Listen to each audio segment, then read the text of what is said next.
I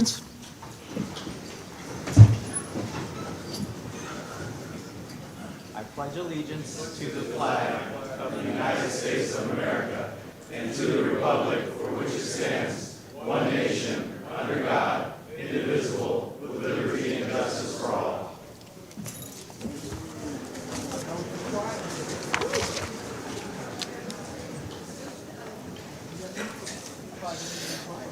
I'm going to go with you first. Okay. Oh, she's just stepped away. So. Gotcha. Okay.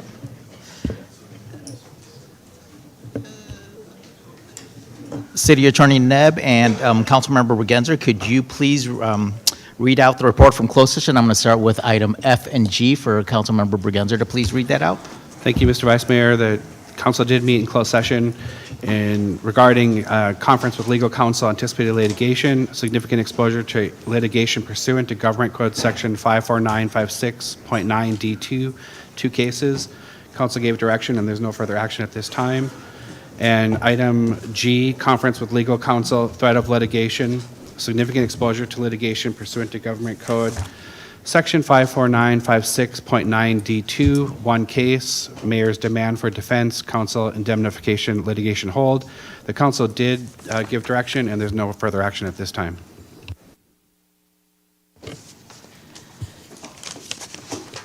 Thank you. With regard to item A, conference with legal counsel, existing litigation pursuant to Government Code Section 54956.9 D1. The case name Taki DBA Cigarette City versus the City of Vallejo. The item B, pursuant to the same code section, Hamayat Hataki DBA Cigarettes for Less, and check cashing versus the City of Vallejo, case number as indicated on the agenda. And item C, conference with legal counsel, existing litigation pursuant to Government Code Section 54956.9 D1, the case of Kimberly Madkins versus the City of Vallejo, case number as listed on the agenda. The council did not get to those items and took no action and heard no reports on those items, and they will be brought forward again at the next City Council meeting. With regard to item D, conference with labor negotiators pursuant to Government Code Section 54957.6, the agency designated representatives being Stephanie Cifuentes, the Human Resources Director. Mr. Murray was not present. The employee organizations, the Vallejo Police Officers Association, the International Association of Firefighters Local 1186, Confidential Administrative Managerial Professional Association employees, and unrepresented employees. The council gave direction to its labor negotiators. There's no other action to report at this time. With regard to public employee employment, pursuant to Government Code Section 549.7B, the City Council did accept the resignation of the city manager and did approve his separation and resignation agreement. And that is the end of the item. Sorry. Thank you, City Attorney Nebb, and thank you, Councilmember Regenzer, for those closed session updates. Moving on to agenda item 5, I'm going to go ahead and call up Nick Burton. And City Clerk, could you read item 5A, please?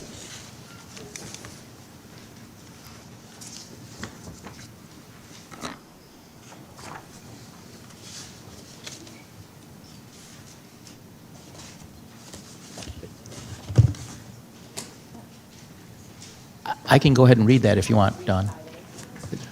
Oh.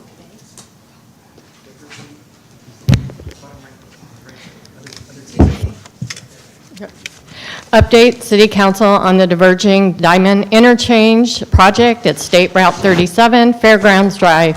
Inform how to use the DDI and the project benefits presented by the Solano Transportation Authority.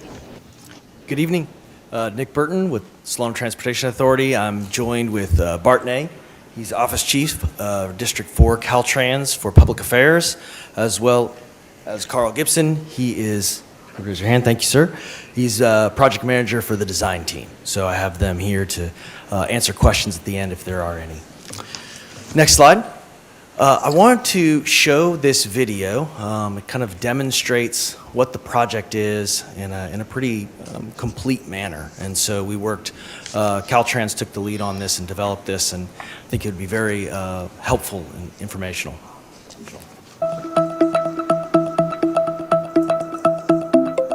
The interchange at Fairgrounds Drive and State Route 37 is at the center of a thriving community in the city of Vallejo that includes the Solano County Fairgrounds, commercial activities, the Six Flags Amusement Park, the Country Club Crest neighborhood, and the neighborhood of North Vallejo.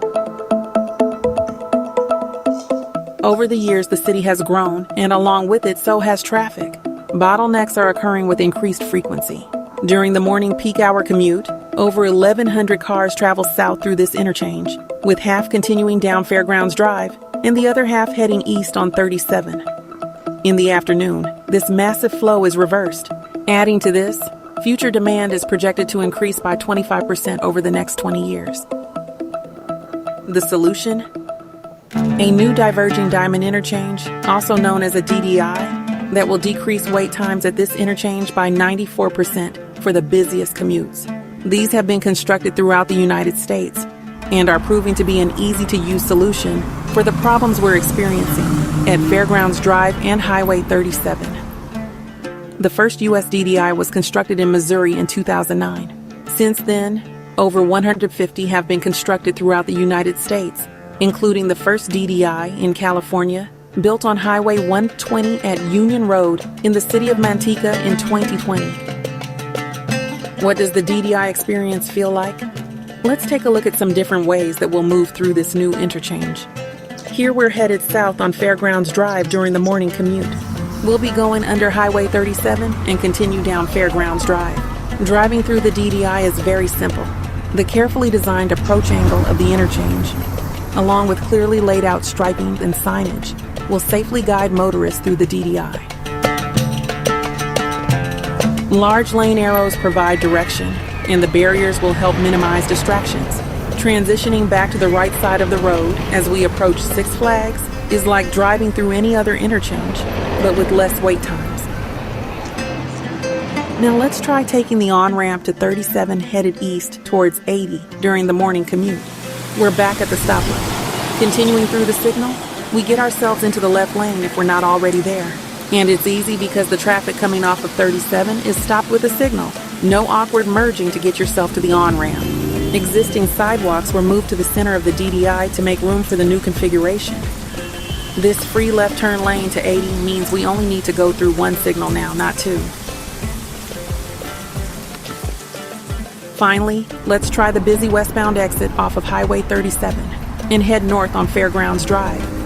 We have 2 lanes dedicated to moving us off the highway, going north on Fairgrounds Drive.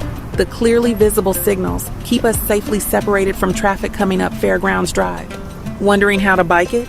Let's take a look at how we would navigate the DDI on the busiest routes, but this time taking our bike instead of driving. We'll start again at Fairgrounds Drive heading south. We know from our traffic studies that our mixing zone here, the green dashed area, is crossed by only about 10% of the traffic moving south on Fairgrounds Drive. Approaching the stoplight, it's clear to see that we'll continue straight across the interchange with the flow of traffic. The organized movement of vehicles traveling at 25 miles per hour through the DDI makes the cyclists, traveling around an average of 12 miles per hour, more comfortable and encouraged to use their bicycles for commuting. Cyclists also have a low-stress alternative of using the center walkway for the less adventurous. Now let's head north on Fairgrounds Drive, starting south of Sage Street, with our mixing zone taking place well ahead of the DDI. Up ahead to the right, you'll see that the on-ramp bus stop has been relocated next to the commercial area, creating safer access for pedestrians and conveniently located close to Six Flags. Skipping ahead to the interchange, we can see we'll experience the same comfortable transition moving through the DDI. How to walk it. Walking through the DDI will be safe and organized, just like the cycling experience. Here we see the sidewalk options that we can use to get through the DDI. Let's try one. Starting at the north side of Fairgrounds Drive, We see the clearly delineated path guiding us through the DDI. Signals tell us when to safely move through the space. The organized movement of traffic is evident and provides a comfortable environment to move through. The unique thing about a DDI is that you'll move through the middle of it. The center walkway is protected by concrete barriers and a railing that create a safe environment for pedestrians and careful cyclists moving through the interchange. Once finished, the new Fairgrounds Drive diverging diamond interchange will improve safety, enhance mobility, and support economic growth in the city of Vallejo. With efficient lane configuration and better bicycle and pedestrian access, this new DDI is ready to meet the community's needs for generations to come. For further project information, please see the web links in the video description.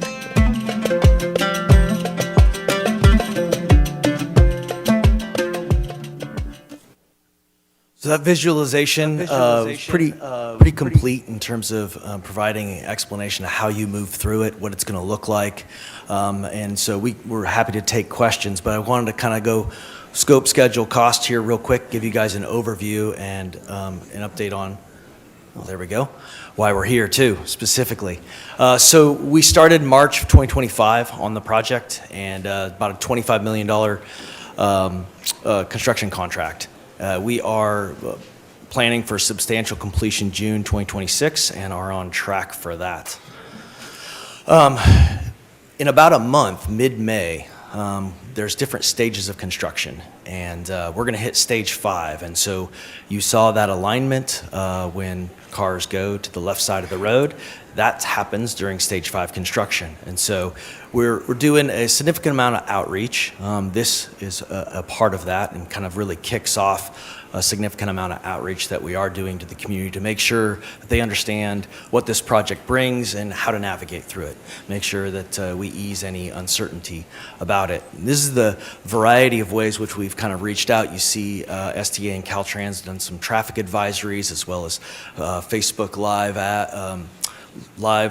videos with Mayor, gone out through Vallejo Weekly magazine, and there's just been a variety of ways. But we've also heard that reaching out to community groups is critical and vital. And so we've got about 6 or 7 community groups that we're reaching out to. We're going to pass them flyers here. We just recently had these printed. They are available. They really help people understand. They point them to the video. They help people understand what's coming. And what we've heard is, getting information out through these trusted sources is important. Here's just a few examples of some of the posts and things that have gone, the digital ads and information that we've produced. And the team that we've done it with, we haven't done it in a vacuum, and I think that's what's been important. And one of the successes is you see Caltrans here tonight. I've got a consultant team as well, but the city of Vallejo, their PIO, your PIO, I should say, has been very active and helpful. And we've also outreached through Soltrans, you see, and the county fair as well. And Solano County has also been involved. And so really making sure that we touch all the different aspects of the community has been important. And working with these agencies and groups has been vital.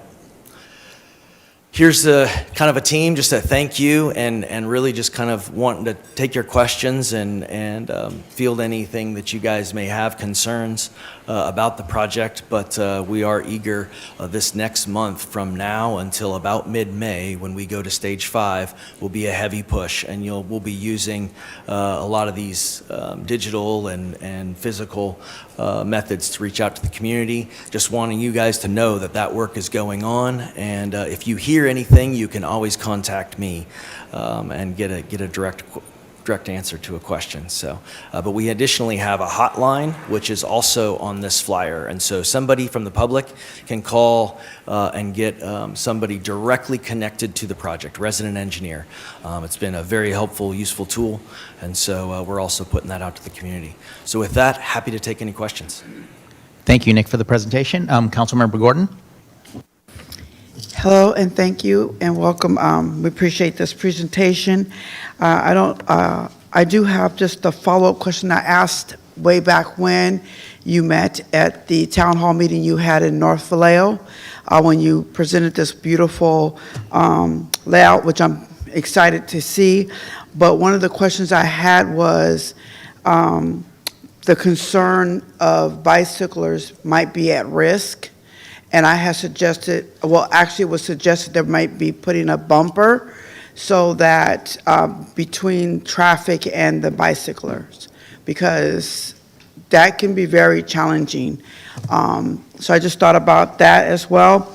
And I would like to have seen our group picture, because that was a good collaboration of partnership on that day. So I hope, not only that, because it was diverse, it was, what I mean by diverse, I mean, we had board of supervisors, we had council members, we had partnership. So it would be nice to see that in your presentations moving forward. But thank you. Thank you. Any other We did, questions? sorry, just in full response there, we did reach out to the Carl about the limit line, the limit line in approaching each intersection, and working on putting that in, and we did that about almost a year ago when we received that comment from you, so thank you. Any other questions or comments? I would like to commend you and your team. I know when we went through this, started this back at the town hall, and specifically with the digital version over there, with the point of view of all the other aspects and components of this, and it's been a far cry improvement from when it initially started out to where it is right now. So I want to commend you and your team for listening to the input and the feedback that you received. And this is a great presentation. I think it speaks for itself, at least the video does. And so this should help a lot of our community members to understand the great project that's going to be coming out in a few more months. So thank you. If there's no other, thank you so much, Nick, and your team, Bart. And so thank you for that.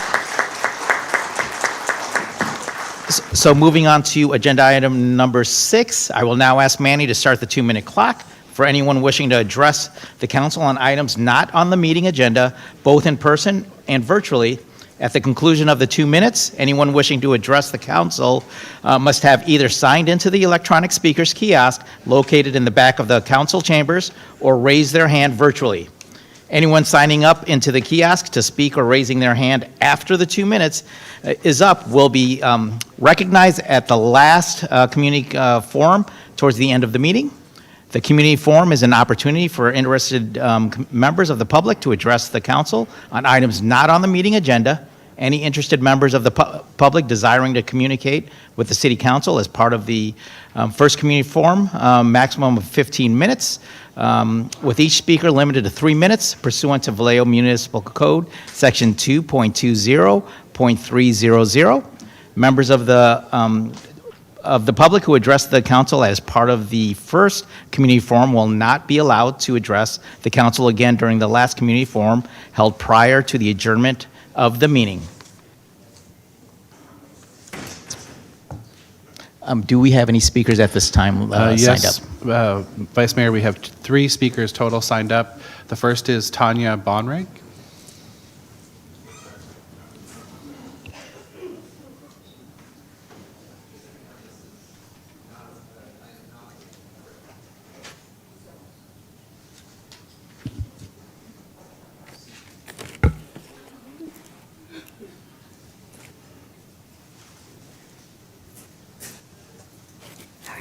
Good evening, council members and community members. We're invited here this evening by Councilwoman Gordon to speak about our organization.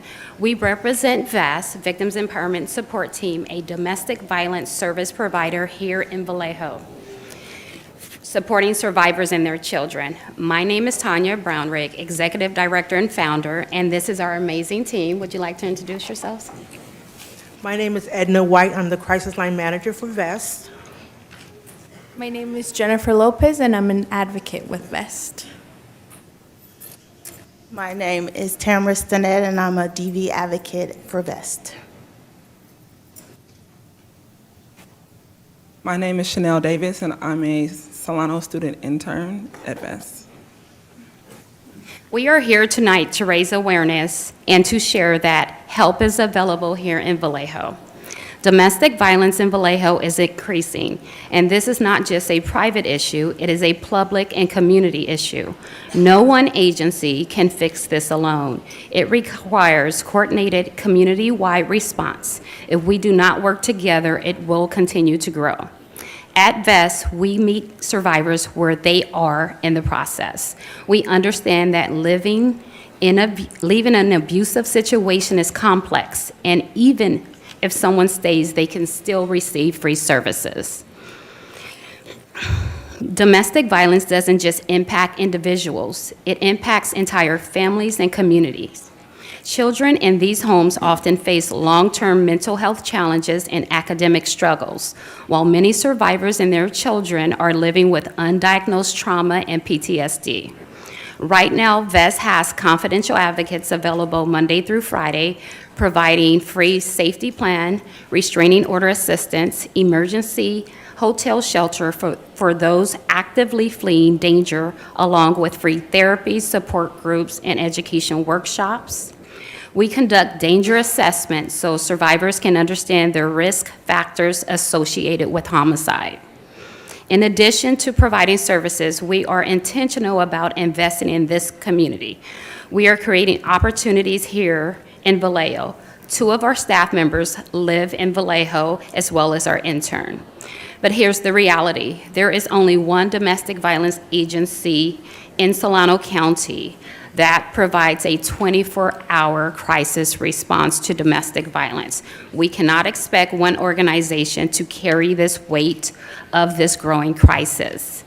That is not realistic, and it is not sustainable for the city. With partnerships and support, VEST can help fill these gaps. VEST was founded to build capacity, not duplicate, across the system of care so survivors are never left without options or access to support. We are not here just to raise awareness. We are also here as part of the solution.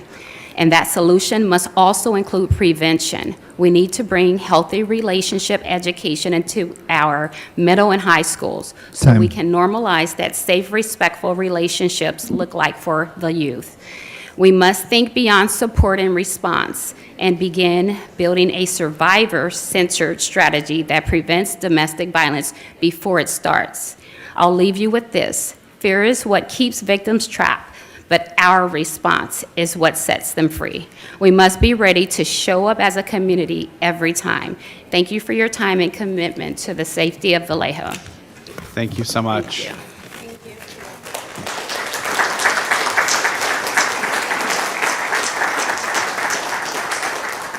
Our next speaker is Jason Gray.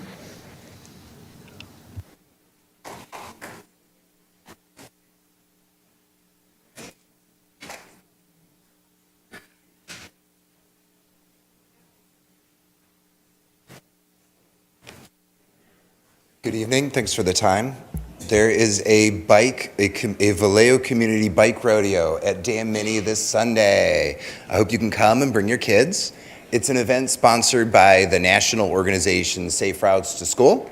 It's being held at Dan Mini, but it's for everybody in Vallejo. It's a kid-first event with the goal of promoting pedestrian bicycle safety, which we do through a bunch of fun biking games and activities. It's from 10 to 2 this Sunday, and we'll have bicycle giveaways, helmet giveaways, games, food for purchase, and a fun, inviting atmosphere. Bring your kids and your bikes. If your bike needs work, we'll fix it. If you don't have a helmet, we'll lend you or give you one. If you don't have a bike, I have bikes at Dan Mini. I will lend you a bike. And we have 3 that we're giving away. So if you don't have a bike, you might walk away with one.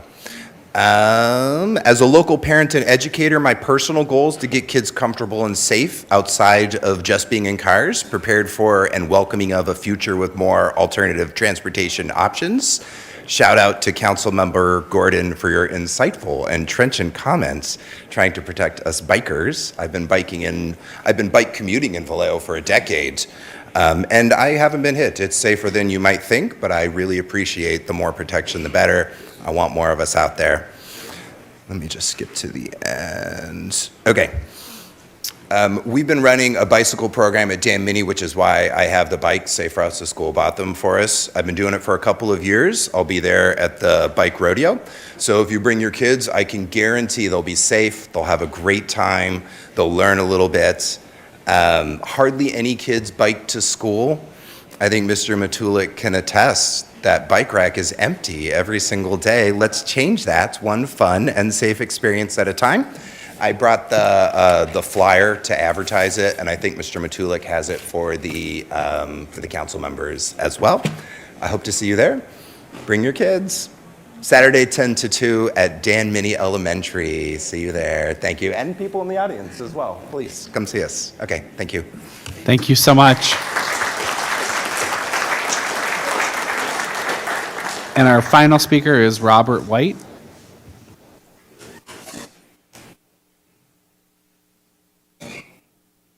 Good evening, council members and community. My name is Robert White, and I have a concern for my community. I've seen a patrol car go through the community one time a year. Things that are taking place are gunshots. Bullets could land anywhere. A child has been killed in my community. A young man has been shot dead in my community. So these two are my concern. Also, speeding cars are just terrorizing the community. No one's coming out. So those are my concerns. Thank you. Mr. White, could you please share the area that you're concerned about with our... College Hills. I'm sorry? College Hills. College Hills, thank you.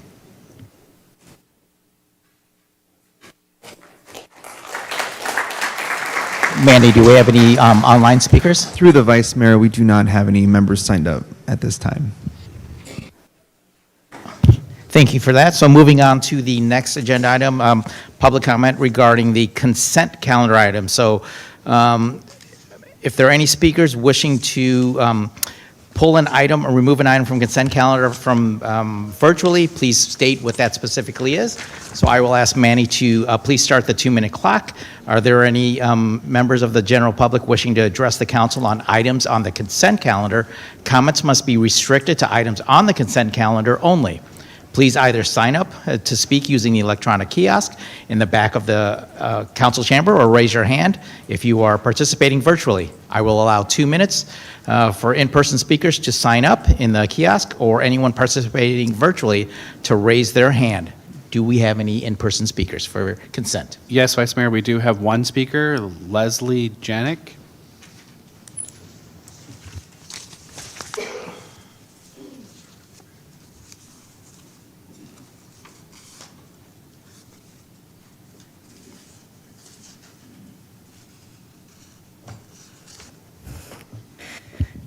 Good evening, Vice Mayor and council members.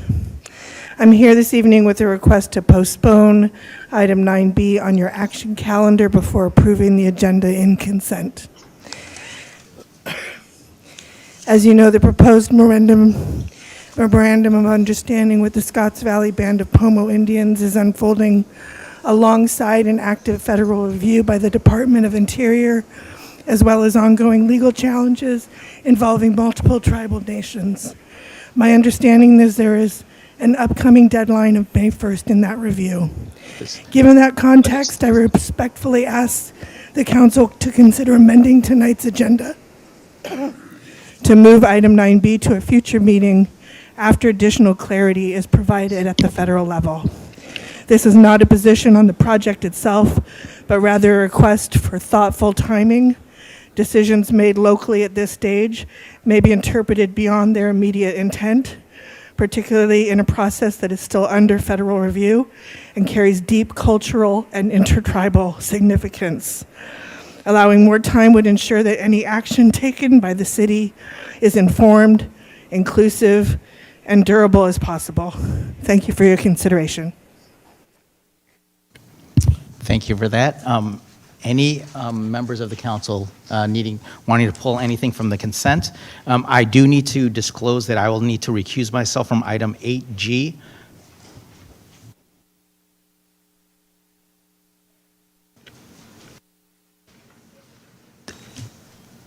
And from a specificity standpoint, is due to the conflict of interest that I have due to owning property in the LMD.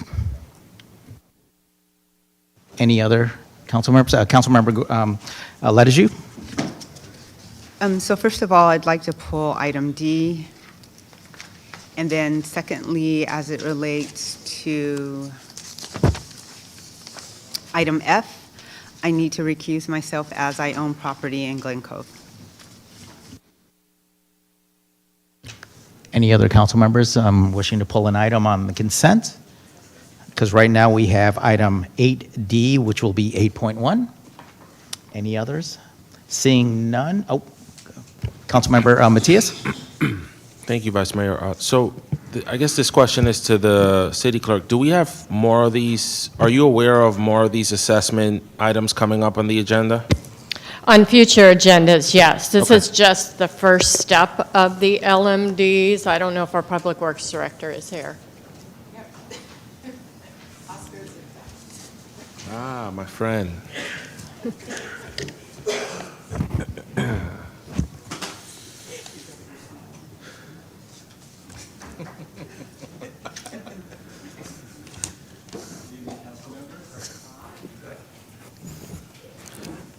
I just want to get a better sense of the schedule, because I know you guys usually do 2 batches of these. So do we have another batch of assessment items coming up on an upcoming agenda? Yes. Okay. Next At the next meeting? Yeah. And then, City Clerk, you'll be reaching out to us on conflicts? Yes. Okay, that's it. Off the hook. Seeing no other comments or questions, is there a motion on the table?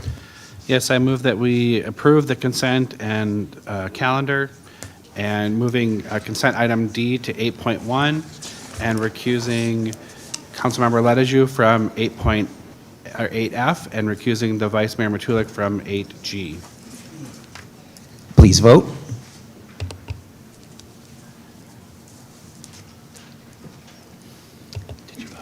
I'm missing one vote. You still vote for, There we go.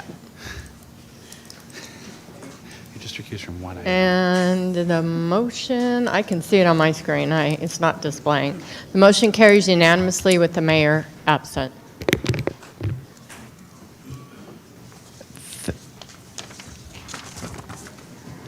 Thank you for that. Can we ask the city clerk to please read item 8.1? Adopt a resolution, 1, accepting a $499,992 OVC fiscal year 25 services for victims of crime grant. 2, authorizing the city attorney to review, negotiate, and approve a standard grant agreement relating thereto. 3, authorizing the city manager's execution of all documents relating to said grant agreement, subject to city attorney approval. And 4, noticing intent to amend the Fund 149 fiscal year 25-26 budget in the amount of $499,992. This is step 1 of 2. Thank you for that. Turning it over to Councilmember Ledesju, who pulled the item. So I'd like to know actually a little more about this grant and who manages this grant and which department. Okay, thank you for stepping up.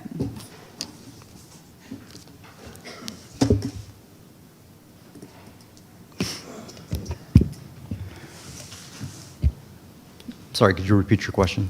Certainly. Sorry. I'd like to have more information about the grant and how it's administered.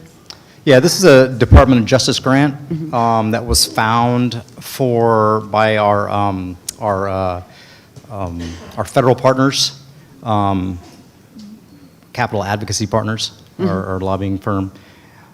This is in part to fund our Vallejo Vision, which is our hospital-based violence intervention program that we've been working on and talking about for quite some time. And so we were able to find this money. We, obviously, we applied for it. It's being sourced to an organization called the Center for Urban Excellence, which is doing some other things in conjunction with violence intervention in our city. So they only had 40% funding for this type of work. It is something that they've been working on for a number of years, and we were able to partner with them in order to carry out their full mission. So with this grant, they will have 100% funding. So is anyone here from Q to talk about how this grant is administered? What is the purpose of the grant? How community can actually receive those funds, unless you can give further information? Yeah, I can give you an overview of how the grant is administered. Thank you. And that is in instances of gun violence, because this is what really we're aiming at. The caseworkers from Q would respond to an incident in hospitals. They have partnered with Sutter Solano and Kaiser Hospital to respond to these locations in the instance of a victim being taken to the hospital, and whether it's on the shooter side or the victim side. And the goal is to intervene in terms of mitigating any further retaliation. And what's being done is to not only mitigation, but to provide case management, resource referral, and a way to lower the temperature of these incidents. Now, their footprint is rather small. There's a case manager, there's administrative manager, and so they are starting very small here in this vision. However, there is room for expansion, of course, but they want to start very small, very local, and one of the case managers used to work for Advanced Peace. It's somebody that we know very, very well, and that we've gotten to know over the last couple of years. So this is kind of an overview of what is to occur. So by any chance, do you know what the stats are around gun violence, gun victims that incur gunshot wounds, individuals that we have encountered at the hospital, so forth and on? So in terms of how the police department responds, or? No, I'm not asking how we respond. Okay, I'm I'm sorry. asking you for data. And so I'm saying, on a yearly basis, as we're talking about this funding, as we're talking about this work, on a yearly basis, what's our caseload around victims of violence? And I'm looking for those numbers. Yeah, I don't have those numbers offhand. Okay. But obviously it has, as we all know, it has been a problem. Although our gun violence numbers have dropped from last year to this year and continues to do so. Our homicides have dropped. We're at 2 this year, which is fantastic. This is more for the hospital to reach out to these organizations and have the police department be apart from it and not be PD involved, right? We're trying to get a community-based response to intervene and provide assistance to victims of gun violence, and however that looks. Right. And I'm very clear on the fact that it is not for the police department intervention, that it is a community-based intervention. And the reason I'm asking for the data is how that data gets connected to those dollars, how that data gets connected to those services, in addition to how that information really is put out in community as well, right? Because it's twofold. It's the shooter and it is the individual who has received that wound, right? Right. So Right. that's Yeah. why I'm asking. And Yeah. so it would be really great as we continue to roll out vision. We've had a lot of discussion around vision at the safety committee. The very questions that I'm talking about today, we can explore those questions further in our safety committee, and even invite Q back to talk about more in depth around these grant dollars and what are the expected impacts that we are projecting and hoping for? And then also, how are we going to work with others in the community? Because the reality is that one nonprofit organization can't serve the entire community. There are a lot of reasons for that, right? And so to maximize this resource in our community, we need to ensure, while yes, we're working with we're working with one particular nonprofit organization, who are other nonprofit organizations in this world that we need to be working with? Because relationships matter, and there are certain communities everyone cannot attend to. That's a known fact. So how do we maximize this work? And it would be great to have that dialogue in our safety committee and then be able to bring it back. Thank you very much for your work. I You're welcome. appreciate it. Yeah, that certainly would be the forum for in the weeds discussion. Yes, Yes. thank you. Councilmember Gordon? Hello, thank you so much. I appreciate this opportunity. I do have a clarifying question. So this particular grant, is it focused for gang-related issues, or could it be also for domestic? Because you said shooter and victim. So could it be for any type of domestic concerns as well, if there's gun violence involved? It certainly could be. Now, the accused mission is to work with the hospitals, and so a hospital would be making the referral, essentially. Now, it would be up to, the victims of these crimes to want to receive services, want to receive the referrals. And certainly, I don't know that Q can serve all the victims that come into the hospital setting, but this is certainly we're putting a microscope on this problem, and we're starting out small, and I think that was the mission of when we started talking about this. The success of this will obviously lead to greater things and working out in the community. Clearly, there are many shooters and victims who do not want to cooperate, who fear retaliation, and so we really need to, I think Q's mission is to tread lightly, but offer a robust service, comprehensive with the case management, and try to, but yes, to answer your question, long and short of it, yes, victims of domestic violence would certainly be in the realm of being offered these services. So may I ask a question? Could, particularly with Quest, work with other agencies, as my colleague pointed out, or would you all consider maybe doing an RFP for future grants? So like, for example, we heard from VEST tonight, so that no one loses an opportunity to get service if they choose to receive it. Because like you said, Quest can only do so much. So we want to partner with everyone. Is that something that you can consider? Yeah, it's certainly something we can consider. It sounds like a fantastic organization. Unfortunately, the first time I've heard of it, but it's definitely something that we should explore and try to work with more organizations within the community that do this kind of work, because it is needed. Thank you so much. I appreciate it. Certainly. Are there any in-person speakers or virtual speakers on this item? Nope.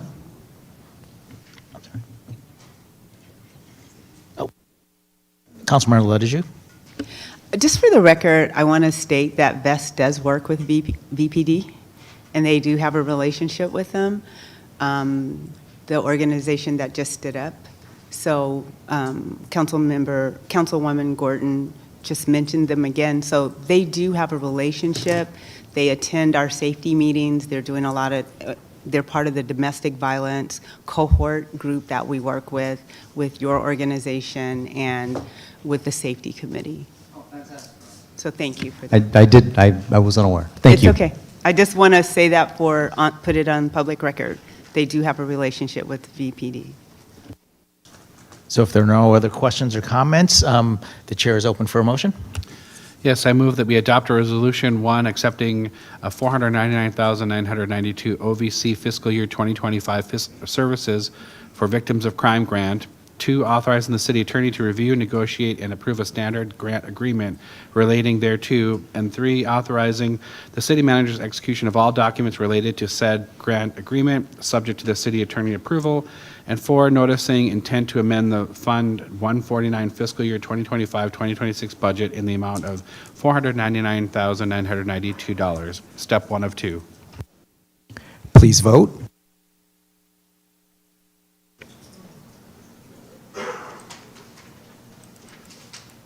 Motion carries unanimously with Mayor Source absent. Thank you for that. Moving on to our agenda item number 9, the action calendar. City Clerk Abrahamson, could you please announce item 9A? Adopt a resolution making appointments to various city boards and commissions. You will be making appointments to AHLC, Code Enforcement, Housing and Community Development Commission, and PB. Thank you for that. And Manny, please start the 2-minute clock. Anyone wishing to address the council on this item, both in person or virtually, must either sign up using the electronic kiosk located in the back of the council chambers or raise their hand virtually by the end of the 2-minute clock. Anyone signing up to speak or raising their hand virtually after the end of the 2 minutes clock will not be recognized. City Clerk Abrahamson, please lead us through the appointment process. So, Mr. Vice Mayor, members of council conducted, the 2-member interview teams conducted interviews the week of March 23rd. And before you this evening, you have appointments to make. My recommendation to the council, if you all agree, would be by acclamation, make the appointment for the one applicant to the Architectural Heritage and Landmarks Commission, and the 2 member appointments to the Participatory Budgeting Steering Committee. And then you'll need to go through the nomination process for Code Enforcement Appeals Board and the Housing Community Development Commission, because you only have 1 vacancy and you have more applicants.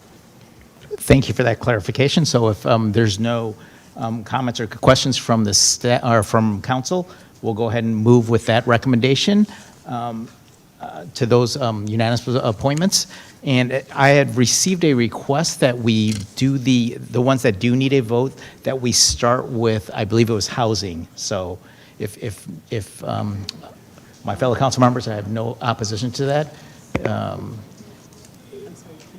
I received a request that if we could start with the housing one, appoint someone for housing. Is that okay? So,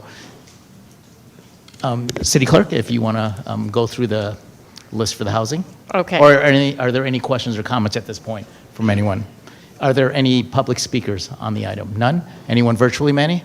None? Seeing none? Okay, opening the floor to, I guess, City Clerk Abrahamson to kind of go through that list. Okay.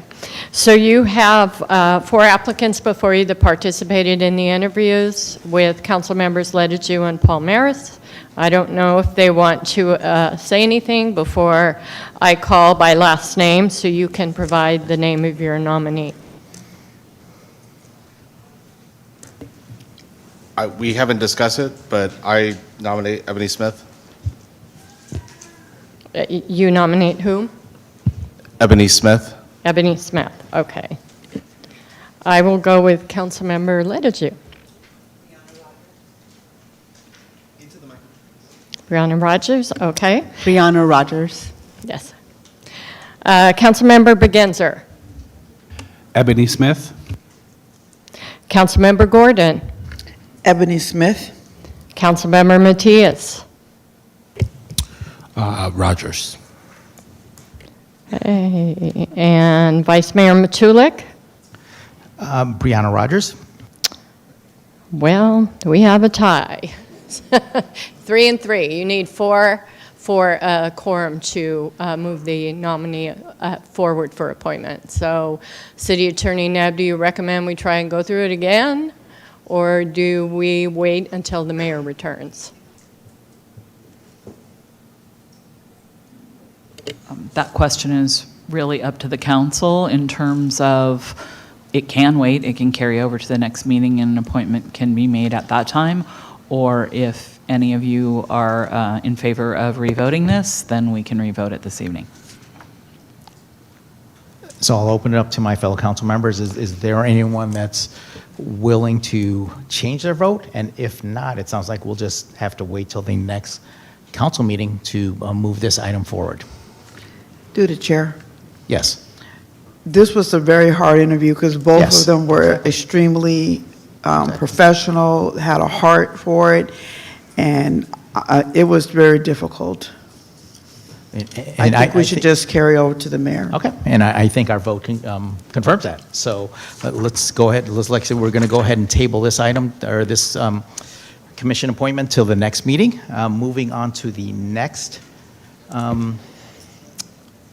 Code commission. Enforcement Appeals Board. Yes. So you have one vacancy, and you had 3 applicants that council members Matias and the vice mayor interviewed. I don't know if either one of you want to make comment? Just quick comments. I'm the council liaison to the Code Enforcement Appeals Board. I'm going to repeat something our vice mayor often repeats, which is that we encourage all the other applicants to continue to apply to the openings we have across our commissions. We have vacancies at this time, and I would encourage the other folks who were part of that process to reapply, who are exceptional as well. My nomination will go to Ms. Simpson for appointment to that commission. I will turn to the vice mayor next. Yashika Simpson. Councilmember Gordon. The same. I'm sorry, you said whom? The same. Same, okay. Councilmember Ledeju. Ms. Simpson. Councilmember Palmaris. Ms. Simpson. And Councilmember Bergenzer. Ms. Simpson. So Ms. Simpson received all 6 of your nominations, so she would be the one you would be appointing. So now it is appropriate for you to adopt the resolution making those appointments. So is there a motion to for that resolution? Yes, I move that we adopt a resolution making appointments to various city boards and commissions. Do we need to run through each of the names, or do you have them? I have them Okay, here. so in the order that we voted. And then the 2 bodies by acclamation. Yes, the 2 bodies by affirmation, and 1 vote will take place when the mayor returns. Okay. On the screen, okay. Please vote.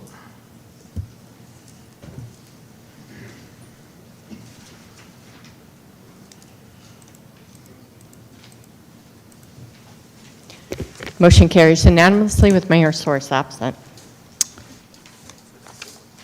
Thank you for that. City Clerk Abrahamson, could you please announce item 9B?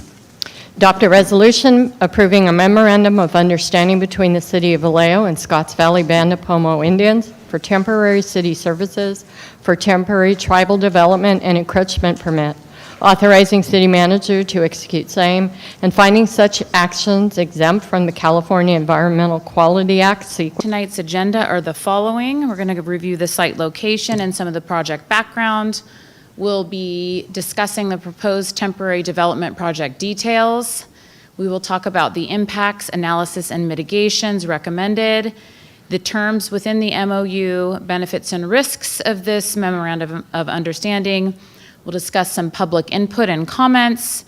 We'll give you a litigation update, talk about next steps in the process. We will talk about the environmental review and a few updated red lines that we have to the MOU itself, and then the staff recommendation. So this is the proposed project site off of Columbus Parkway and Highway 80. As you can see, it consists of 4 parcels outlined here in red. It's a little bit of the project background for those who are just tuning in for the first time. In 2016, the tribe submitted a request to the Department of the Interior to submit land into trust here in the city limits of Vallejo. July 8th, 2024, after 8 years of litigation, the BIA posted an environmental assessment, which is an environmental review for the proposed larger casino project to analyze the potential environmental impacts of that proposed tribal housing, casino, and office project. That was the first that the city heard of the project when the EA was posted by the Department of the Interior. In August of 2024, about a month later, the tribe did reach out to city staff. They wanted to begin discussions, and in late August, a council gave staff the direction to send a comment letter to the Bureau of Indian Affairs and the Department of the Interior to outline the potential city impacts and concerns that the city had with the project and the development project itself. November 19th, 2024, after discussions back and forth between city staff and the tribe, the council did enter into a cooperative agreement agreeing to further analyze potential impacts the project may have on the city. Those impact areas include water infrastructure easements and capacity, supply, sewer, water and storm, vehicle and emergency access, transportation infrastructure and capacity, public safety services, social impacts, and anything else that the city was concerned with at the time. January 10th, 2025, the Department of the Interior approved the fee to trust application and put the land into trust for benefit of the Scotts Valley tribe and approved that gaming eligibility then. March 24th, 2025 and April 10th, there were several lawsuits filed from other tribes and they were challenging the Department of the Interior's gaming eligibility determination approval. On March 27th, the Department of Interior issued a temporary rescission of gaming eligibility and sent the city a request for comments. On April 1st, 2025, the Scotts Valley tribe filed a complaint and injunction seeking to reinstate their gaming eligibility. May 29th, 2025, the city sent a letter to the Department of the Interior regarding the temporary rescission. And in September 19th, 2025, the tribe began site work on its trust land in Vallejo to establish some temporary office facilities. September 30th, consistent with the cooperative agreement, staff brought forward the opportunity to negotiate with the tribe for temporary city services for their temporary tribal offices. Staff reviewed the draft MOU ahead of that public meeting to ensure it was a proposal we could support moving forward. Because the cooperative agreement gave staff that authorization at that time, but in an abundance of caution, staff brought this opportunity to council because there were new council members here on the council. We wanted to make sure that we got the authorization to move forward and continue engaging in term of negotiations. That was September 30th that council did approve that moving forward to negotiate MOU for temporary services. On December 9th, 2025, the city hired AP Triton. They assessed the public safety impacts for police and fire and potential mitigations for this temporary proposed use for this negotiation of the MOU. Wes Yost and the city water department also analyzed water capacity before moving forward for MOU consideration. This is the website where the environmental assessment can be found that was conducted and adopted by the Department of the Interior for the environmental review of the larger casino project. Let's see. Again, September 19th, they began some site work to establish some temporary offices in 2 modular units.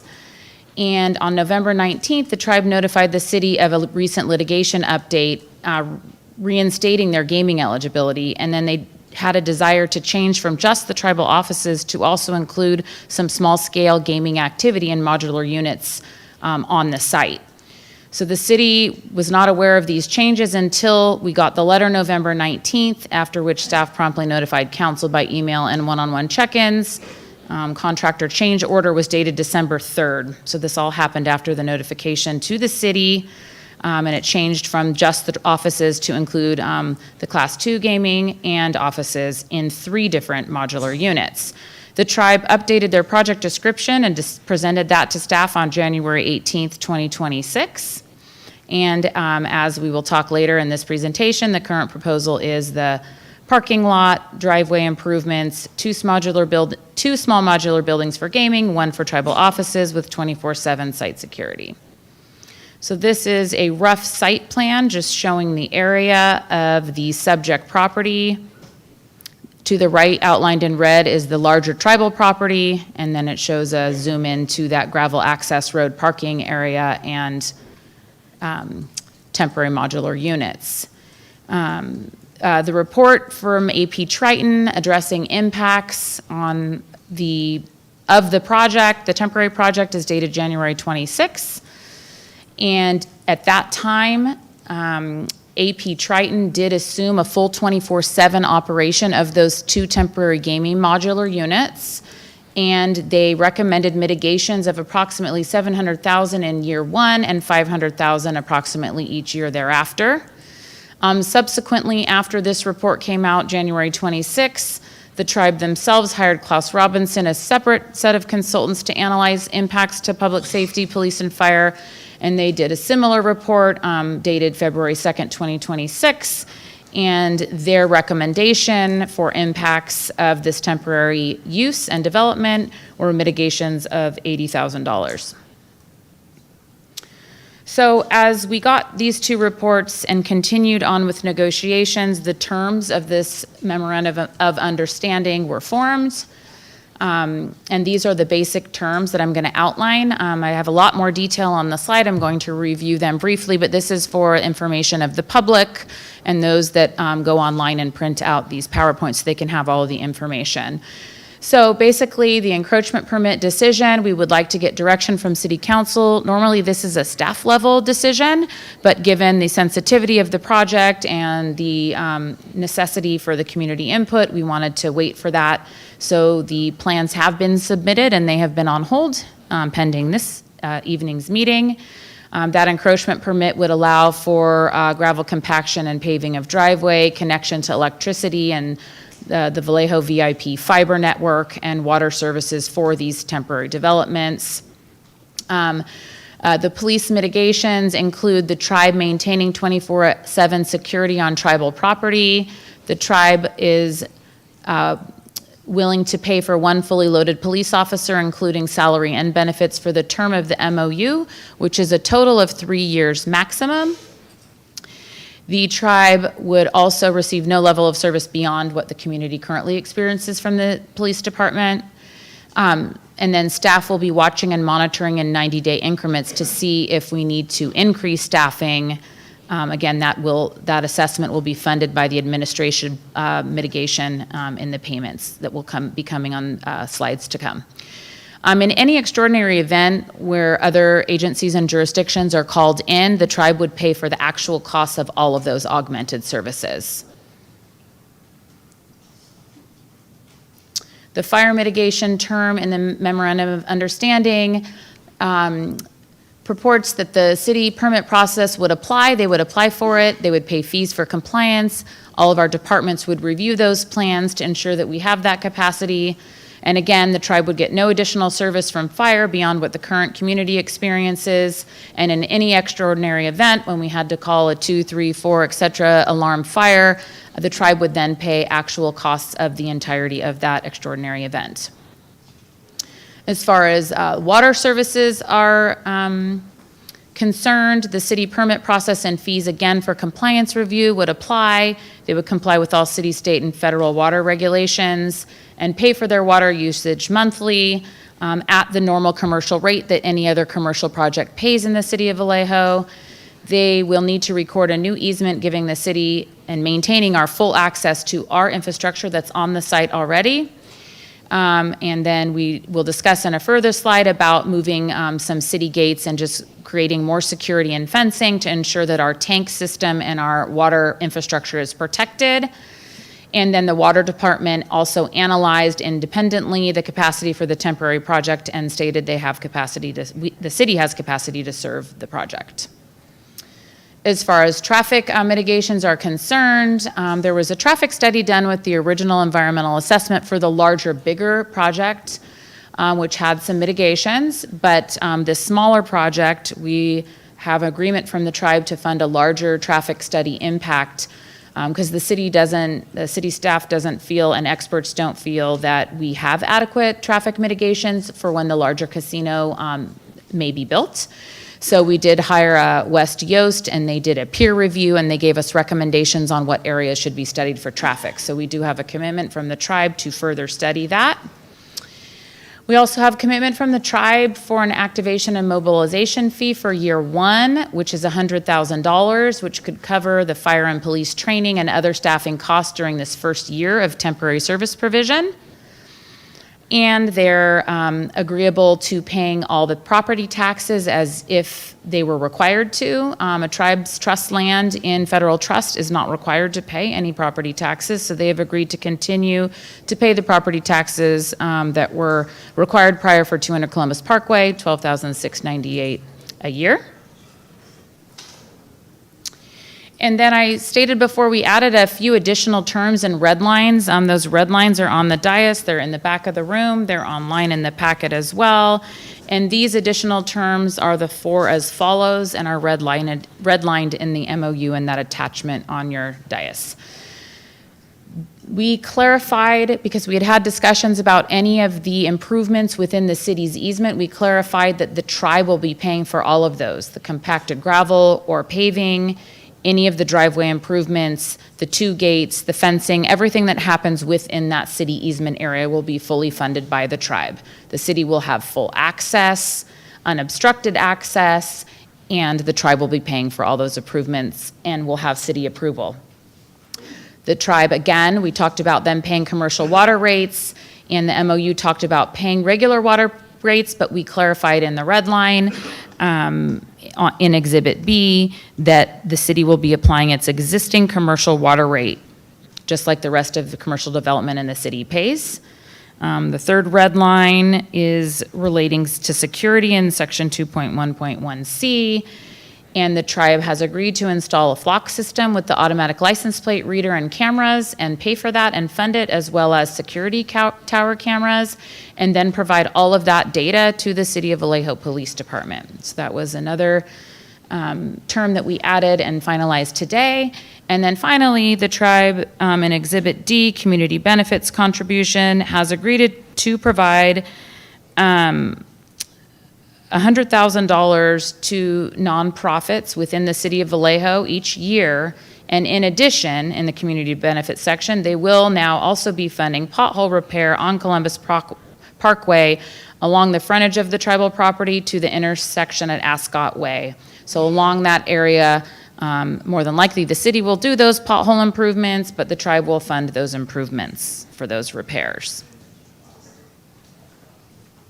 So again, this is just an outline of the mitigations and the funding categories in the MOU, the equivalent of one fully loaded police officer salary at $362,000 per year, a portion of admin support, which will be police and fire, at $27,300 per year. Their in lieu property taxes of $12,698 per year. The nonprofit donations to City of Vallejo, nonprofits within the city limits at $100,000 per year. And by the way, those donations will be made in cooperation with input from the City Council for an annual total of $502,000 per year. And the first year total, including the $100,000 activation fee, is a total of $602 in year one, and then years 2 and 3 would be $502.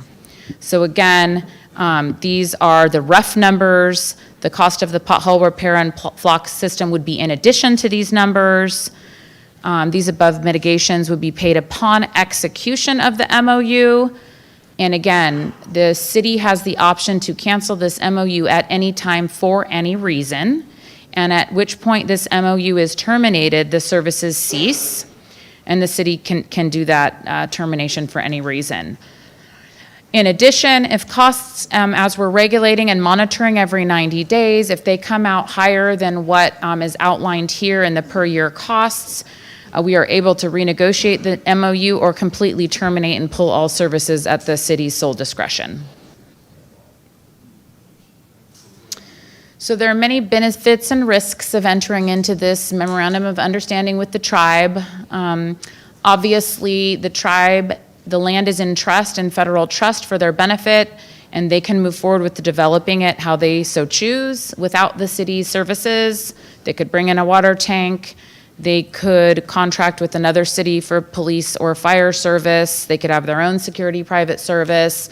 There are many ways that they can develop their project in their land, but working together, there is a benefit in that the municipal services are there, they're on the site, we're providing them and ensuring that the health and safety at the temporary offices and the gaming facility are meeting the city standards. This MOU does require that. If they were to develop on their own, none of those requirements would be met.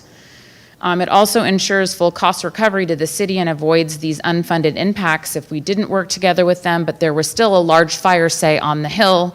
It's not that the city wouldn't go to put out the fire, it's that we may not be reimbursed for that cost of providing any service on the trust land.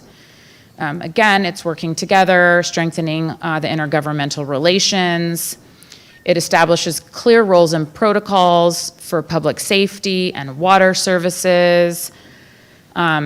It's implementing the cooperative agreement approved in November 2024 and sets the foundation for future agreements and cooperation as tribal development progresses. If the larger casino moves forward and is built, we have that opportunity to continue to work together. And again, the community benefits it's offering for the city and the longer term city infrastructure needs have the opportunity to be addressed at this time. There's some risks. Obviously, a demand on police and fire is already high in the city of Vallejo. Cost recovery is helpful. It helps the tribe receive, receiving the same services as the rest of the city doesn't put them ahead in line.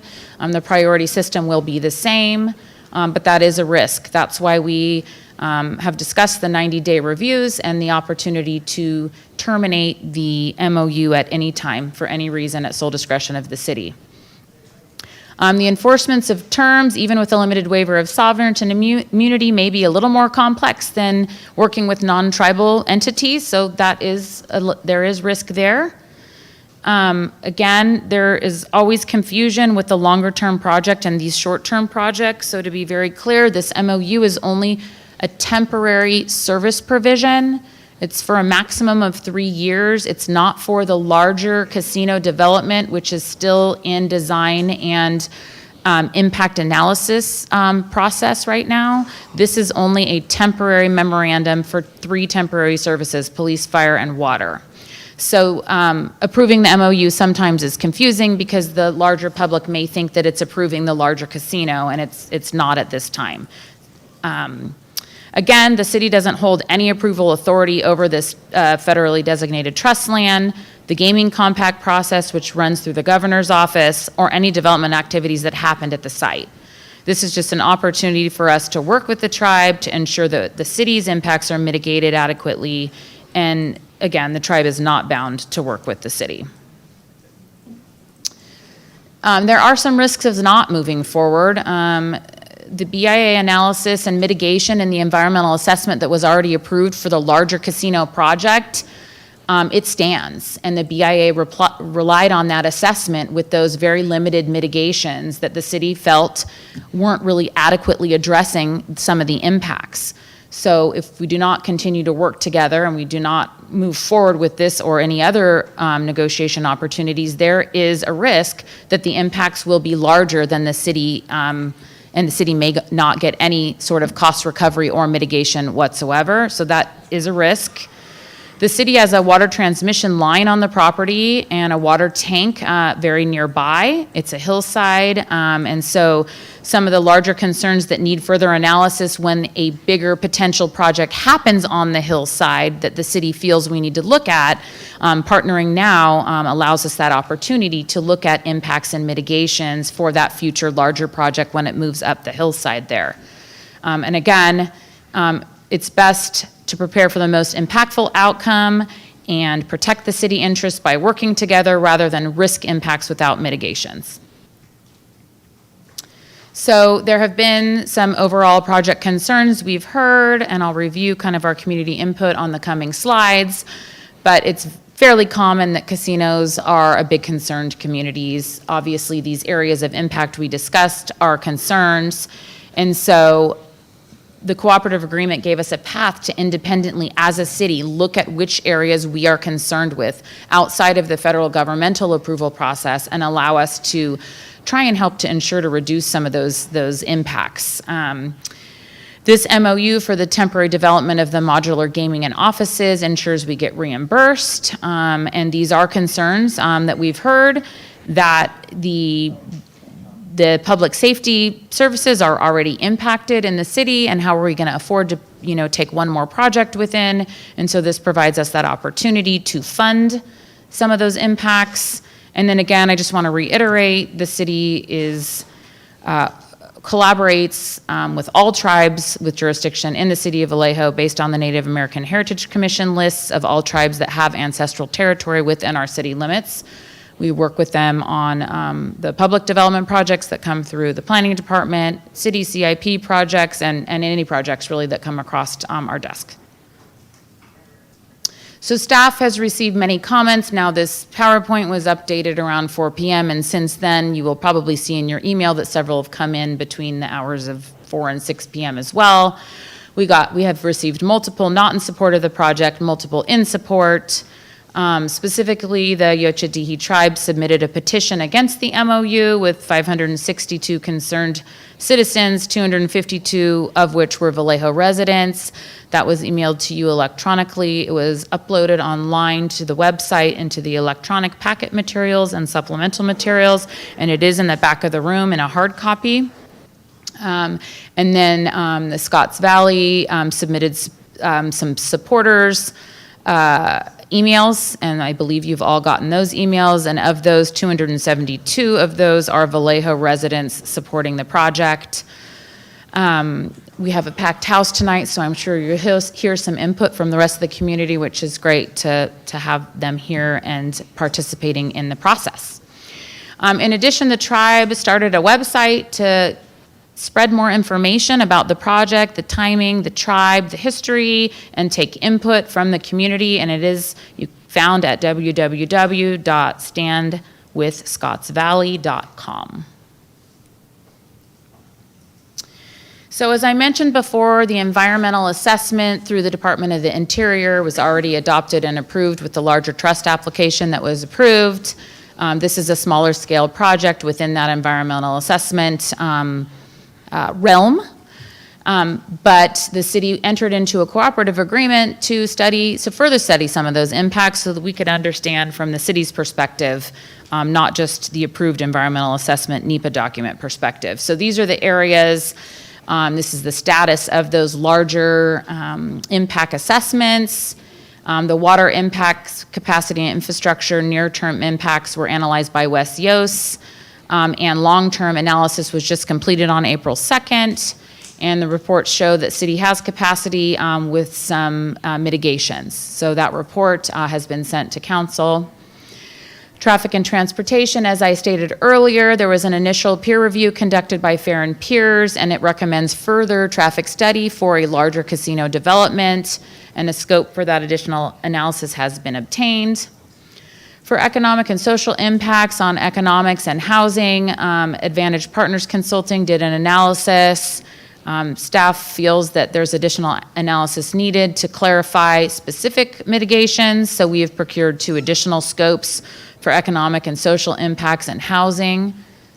And then public safety, the long-term impact analysis is also happening right now through AP Triton. They did the temporary analysis, which was part of the staff report, and they're working on the longer term analysis. It's expected to be completed in the next 6 to 9 months. The AP Triton representatives are also on the Zoom if there are any specific questions about the temporary report and analysis. And the sewer and wastewater, Vallejo Flood and Waste District has also contracted independently with the tribe to complete analysis on sewer and stormwater impacts at the site as well, and that's expected to be completed later this year. This is a very detailed slide outlining the pending litigation status. So again, I talked earlier about the January 10th decision of the Department of the Interior accepting the 160 acres into trust for benefit of the tribe, deeming it eligible for gaming. March 27th, then came the DOI letter temporarily rescinding the gaming eligibility and reopening the issue for reconsideration. Then on October 30th, the U.S. District Court held that the rescission violated the tribe's due process rights, and the court vacated the rescission, but allowed the DOI discretion to continue reconsideration if it chose to do so. Meanwhile, while all this is going on, there are the 3 separate lawsuits I identified earlier about the trust acquisition and the gaming eligibility. And those are currently stayed while the department conducts its reconsideration proceedings. And if these cases proceed in ordinary course, once the stay is lifted, litigation process, including court proceedings and potential appeals, could easily extend upwards of 3 years before final resolution on that larger casino project. Again, this temporary MOU is not related to the larger project. It's related to 2 temporary trailers with Class 2 gaming facilities and 1 temporary office trailer, which is allowed currently under the trust application that has been approved for benefit of Scotts Valley. Gaming compact and gaming ordinance, it's part of the process for the larger casino. So again, the gaming compact negotiations started back in March, and the tribe then put them on hold while this court opinions were issued.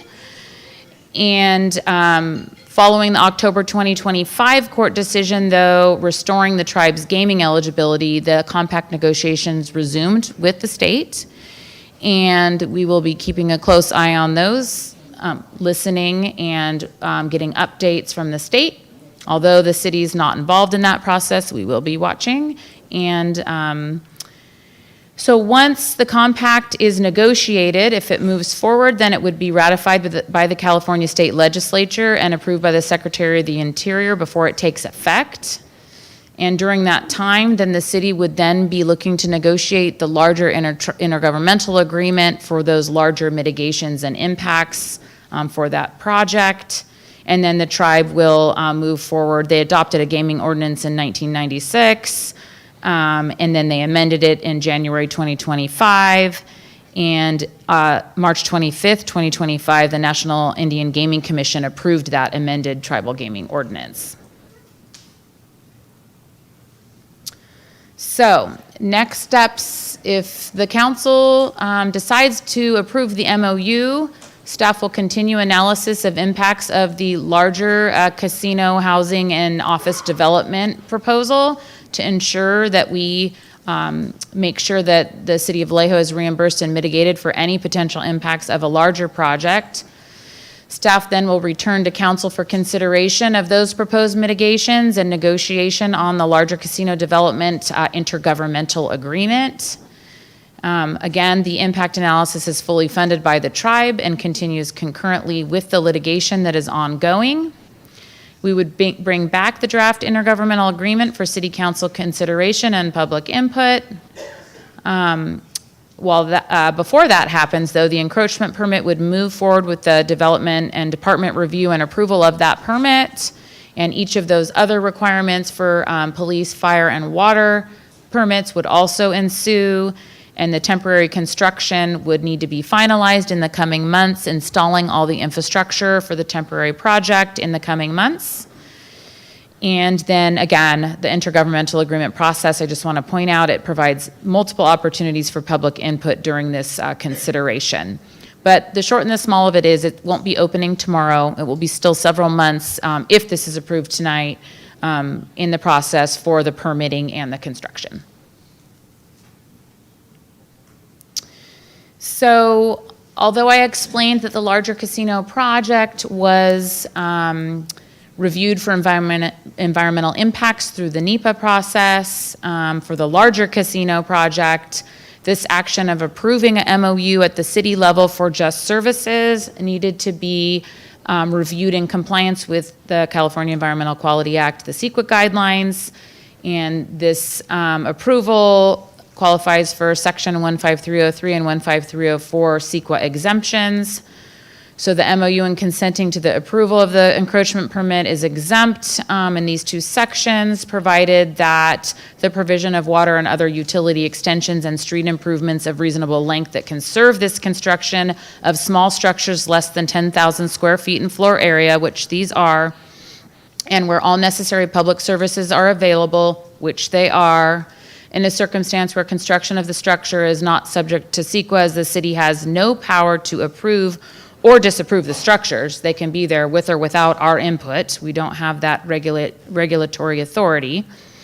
In addition, the MOU just merely provides the services to the site of the temporary use of land, having negligible or no permanent effects on the environment where it involves no environmentally sensitive area or removal of trees, no slope greater than 10% constructed on, and where the project is a smaller temporary use of the federal trust property for which the larger casino development project was reviewed pursuant to NEPA, and for which that environmental assessment was previously adopted by the Secretary of the Interior. Just want to reiterate the city's role is limited to a responsible agency status relating to environmental impact assessment in the FEDA trust process, and we need to ensure our city easements and infrastructure on the site are protected. There is no fiscal impact expected with these mitigations that are currently proposed in the Memorandum of Understanding. With that, staff is recommending the council adopt a resolution approving a MOU between the City of Vallejo and Scotts Valley Band of Pomo Indians for the temporary city services for temporary tribal development and encroachment permit, authorizing the city manager to execute same and finding such actions exempt from CEQA pursuant to CEQA guidelines sections 15303 and 15304. And with that, staff's presentation is concluded. Thank you for that presentation. Thank you. So with that being said, typically we go to the questions of the council, but I've received a request to start out with public comment. And so just a quick question, how many public speakers do we have signed up right now? We currently have 25 speakers. And how many virtual speakers do we have? 5? So with that being said, doing the quick math, that would be over 3 hours worth of comment for a 3-minute time frame. So the chair is open to having a 2-minute comment for each speaker at this point. So with that being said, can you please announce the first few speakers? Sure. Jermaine Dowdell.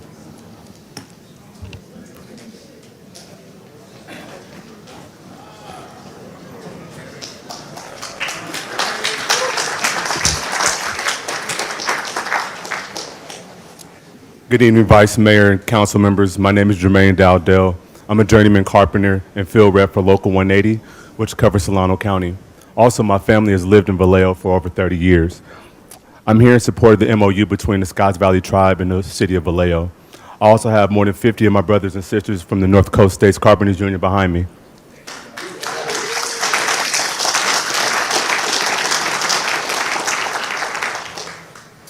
We are all in support of the MOU we are discussing today. This agreement helps ensure Vallejo will see meaningful benefits from the tribe's preview casino, including support for city services, ongoing coordination. Also, it is a positive common sense step towards making sure this project contributes to our community in a responsible, beneficial way. I urge you, please vote yes on this MOU. Thank you. Thank you.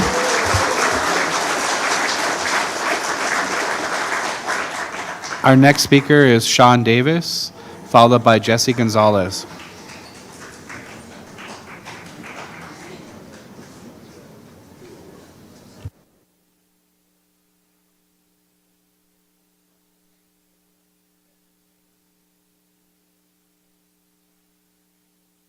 Hello, Honorable Council, family, friends, brothers and sisters.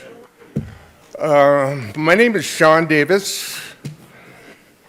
I represent the chairman. I'm the chairman of the Scotts Valley Band of Pomo and his tribal council. Today is a very exciting day for my tribe and hopefully Vallejo to consider a MOU, short-term MOU, moving forward. We feel that Vallejo is just not a project site, it's our homeland. So this is my home now. We're developing the land with a preview casino to help build stability and opportunity for our families and to provide benefits to the city and Vallejo community. We're committed to being responsible stewards of this land and good neighbors. That's why we support this MOU. We want to make sure that the city isn't bearing cost and that the public sees immediate benefit. This is a small start compared to our permanent casino, but it's still an incredible step that means so much. Our vision is long-term, to be part of Vallejo's future, not just its past. That's just some little talking points I had to do, but from heart to heart, from me to you, we're very sincere. We're a very humble tribe. We finally have a homeland. We want to make this work with the city of Vallejo.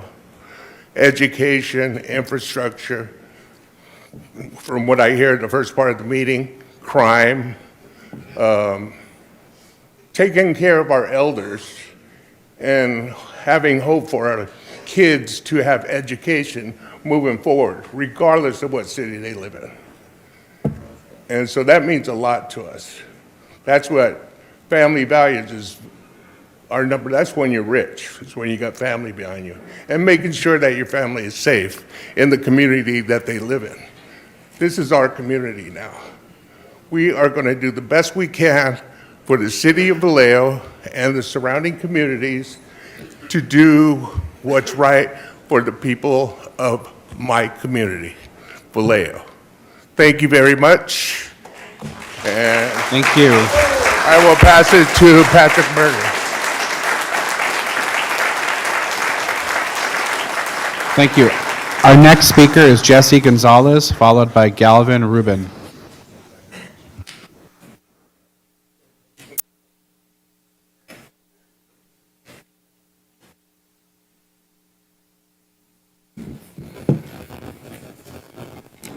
Hello, City Council members and the community. My name is Jesse Gonzalez.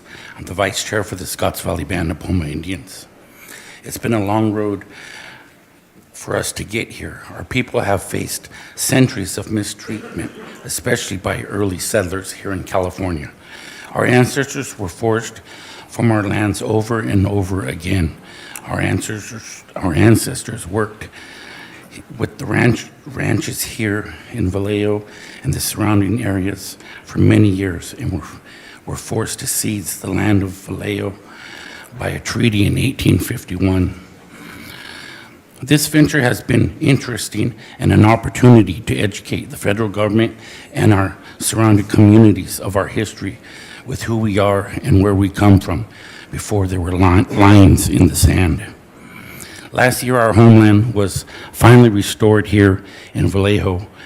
There is a real opportunity to build better lives. We are grateful for how many in the community have been supporting us in our goals to create local jobs.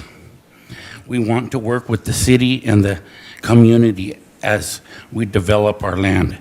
That's what the MOU will do. We look forward to a long partnership. Thank you very much. Thank you.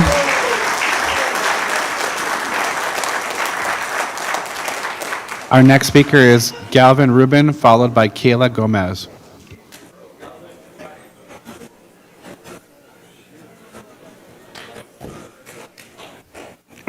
Good evening, Vice Mayor, council members. My name is Ruben Galvan. I'm a field representative of the North Coast States Carpenters Union, Local 180, here in Vallejo. I am in strong support of the MOU between the Scotts Valley Tribe and the City of Vallejo. This MOU represents a step forward for a community. It will create good-paying jobs and real opportunities to support working families, gain skills, and keep our local economy moving. I also see this MOU as a positive example of cooperation between the city and the tribe working together in a way that helps ensure development happens responsibly. I respectfully ask you to support this MOU and move it forward. Thank you for your time. Thank you. Our next speaker is Kayla Gomez, followed by Eric Thompson.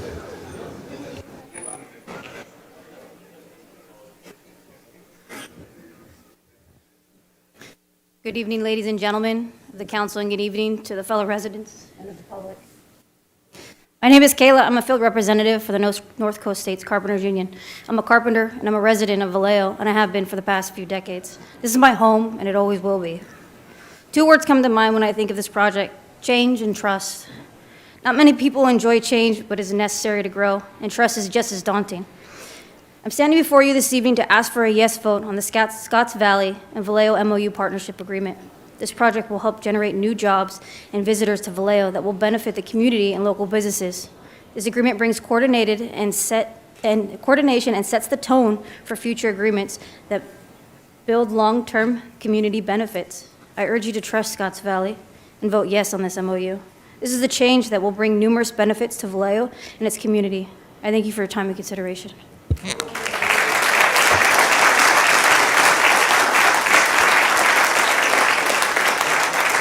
Thank you. Our next speaker is Eric Thompson, followed by Bill Dodd. Hello, Council. My name is Eric Thompson. I'm a member of the UBC, proud union member, Local 180. I'm in support of the MOU between the city and the tribe. It basically comes down to job opportunities. The cost of living is going up every year, so the city needs as much employment opportunity as we can get. The second biggest thing is this job is going to provide livable wages and benefits. You know, that's something that's very important to me, being a father. You know, no parent should be worried about, you know, if their child is going to have benefits or not. So I'm in support of this MOU. Thank you. Thank you.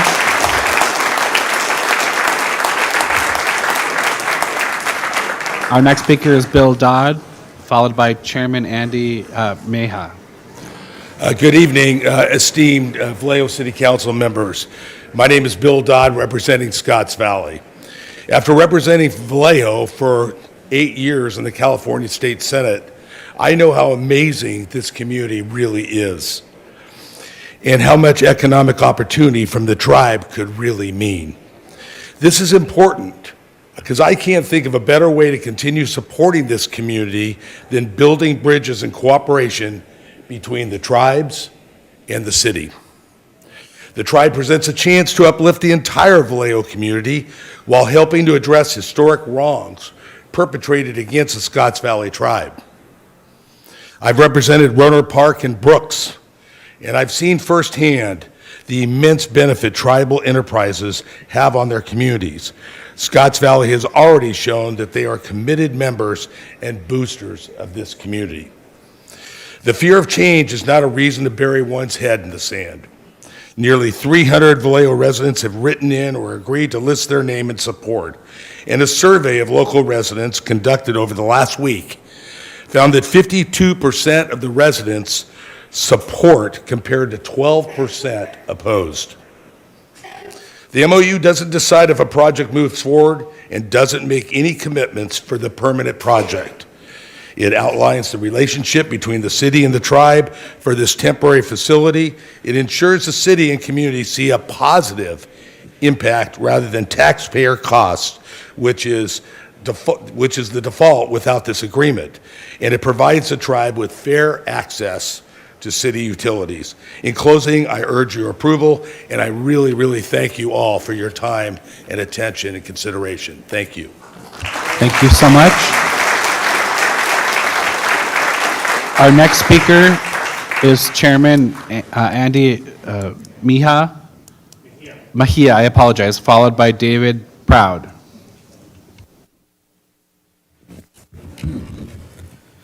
Good evening to the City Council and the citizens of Vallejo. My name is Andy Mejia, and I serve as the chairperson for Lytton Rancheria of California. For those of you who are unfamiliar, the Lytton Rancheria is a band of Pomo Indians based in the town of Windsor in Sonoma County.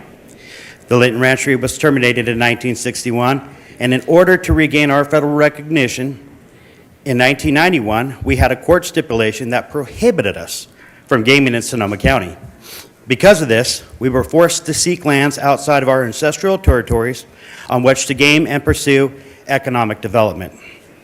I say this to contrast our situation with the Scotts Valley Band, another group of Pomo Indians, who despite having no prohibition on gaming on their homelands, have sought for decades to reservation shop and build the largest casino in the most populated location possible.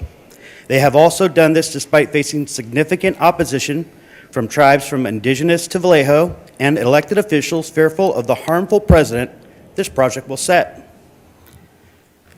As you all are aware, the approval of this project has been challenged in court on the grounds that it was illegally approved without consultation with local tribes, insufficient economic review, and non-existent ties from Scotts Valley to the project site. A similar project site in Sonoma County for the Khoi Nation has already been struck down as illegal, and land that was taken into trust for Khoi was recently taken out of trust by the Department of Interior. I say this to encourage the City Council not to make any agreements with Scotts Valley, which are based on likely illegal projects that we intend to litigate fully over the coming years, and which may be reversed anyways in the coming months. To do so will simply waste the time and resources of the city, when a few months of patience would go a long way.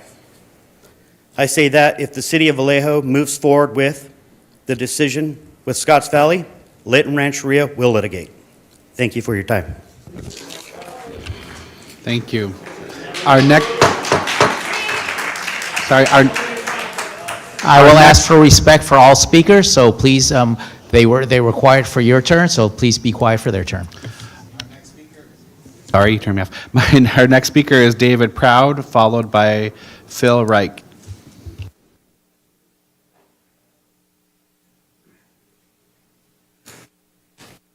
Good evening, City Council, and to all members.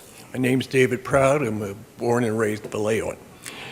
Vallejo's been given an opportunity to elevate itself with the introduction of this casino being brought to Vallejo. Yes, it's starting as a set of trailers, but it could blossom into hotel, casino, convention center that will bring further business in the way of various restaurants, bars, businesses that sell various goods, spa, swimming pool, a convention center, concerts that could be held, drawing people to enjoy the main shows and possibly enjoy even dinners in bars. And that would be both within the casino and local. Now, we've heard a lot of people say, oh, we've got too many homeless that'll come in, too many prostitutes. We've already got them. So that's a myth. Now, I feel the casino would be a very big help to the Vallejo tax base, and it would be positive for Vallejo in many other ways. Please consider this when you make your decision. Thank you. Thank you. Our next speaker is Phil Reich, followed by Krista Ray. Good evening. Phil Recht, partner at the Mayor Brown Law Firm, outside counsel to Lytton Rancheria. As you heard, Lytton has serious concerns about the proposed MOU. These concerns, including the legal flaws that we see in the MOU, are discussed in detail in 2 letters that the tribe has now sent to the council. I would say these concerns are not unique to Lytton. There are various other tribes in the region who equally oppose the MOU. And it is true the Department of Interior initially greenlit this project.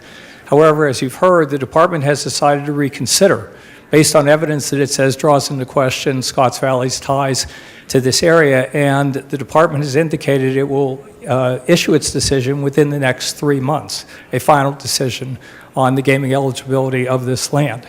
In the meantime, both the department and a federal judge have advised, if not warned, Scotts Valley not to go forward with the casino project pending this reconsideration. In light of that and the timing of all this, we suggest it best not to go forward with an MOU that has many, many legal flaws. Let me just quickly run through them. The city has not yet provided a public comment opportunity nor consulted with tribes.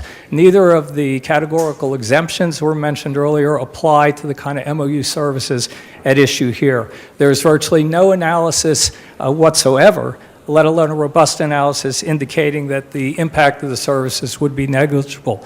The city cannot rely on the federal NEPA review because, as indicated, it didn't even consider this kind of temporary situation. The CEQA analysis also violates the anti-segmentation rules. And finally, under the LAFCO law, because the city would be providing services outside its jurisdiction, it cannot go forward unless LAFCO approves, and that has not yet occurred. For all these reasons, we would encourage you to hold back, course correct, fix the legal problems, wait for the Department of Interior to make its final decision here. Thank you very much. Thank you. Our next speaker is Krista Ray, followed by Josette Lacey.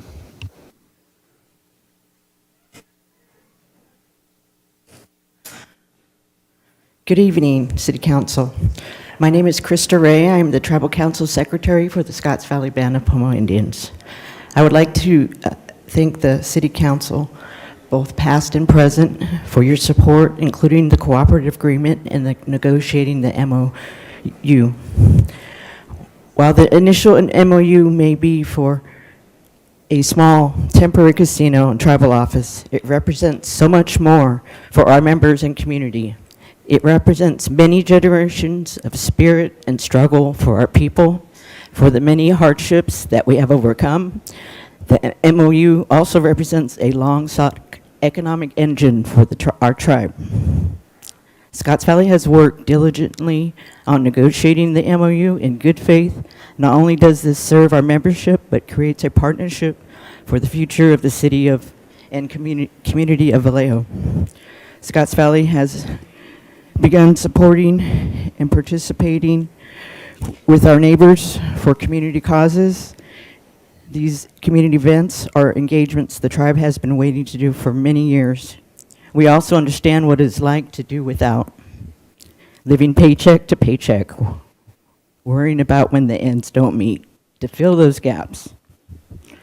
We want to work with the local community and city programs to help where we can, where we just can't wait to expand to more activities and community outreach in the future. These are very, very important to us. Thank you for your time, consideration, and voting to support the Scotts Valley Band of Pomo Indians Tribe. Thank you. Thank you. Our next speaker is Josette Lacey, followed by Leland Kinter.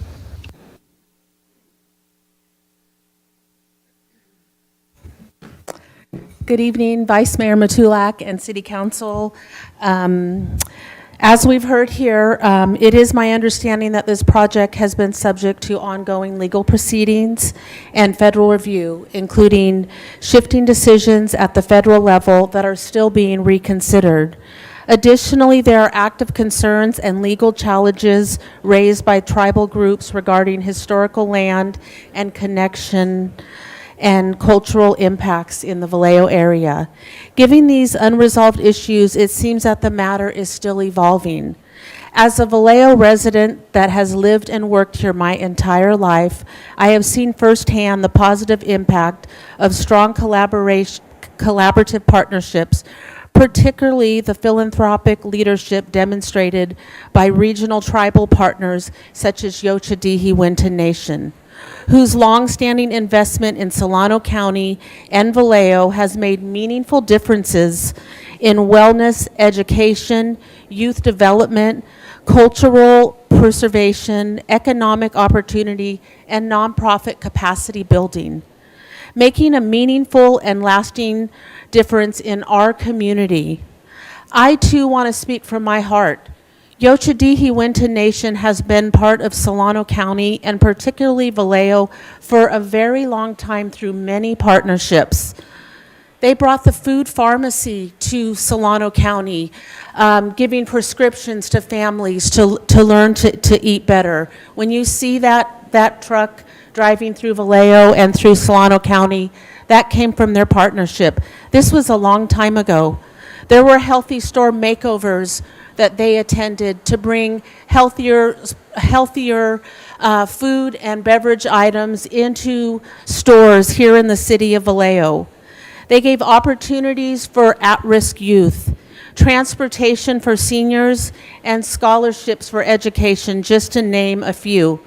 It takes time to build trustworthy relationships. Bridges cannot be built overnight. With that in mind, I respectfully ask that the City Council consider postponing approval of this MOU until the outstanding legal, cultural, and regulatory matters are fully resolved. Thank you for your time and consideration of this important matter. I appreciate your leadership and continued commitment to our community. Thank you. Thank you. Our next speaker is Leland Kinter, followed by Gabe Ray. City Council, hello. My name is Leland Kinter. I am a treasurer of Yochidihi Wintu Nation. On behalf of our tribal council, I'm here to set the record straight of the hurtful and deceitful things that have been said about our tribe, our history, and our Putwin people. Members of the Scotts Valley Band of Pomo Indians have stood before you and lied, attempting to erase our identity as Putwin people, all for their own purposes. To be told that we don't know our history and that we misrepresent our people is truly shameful.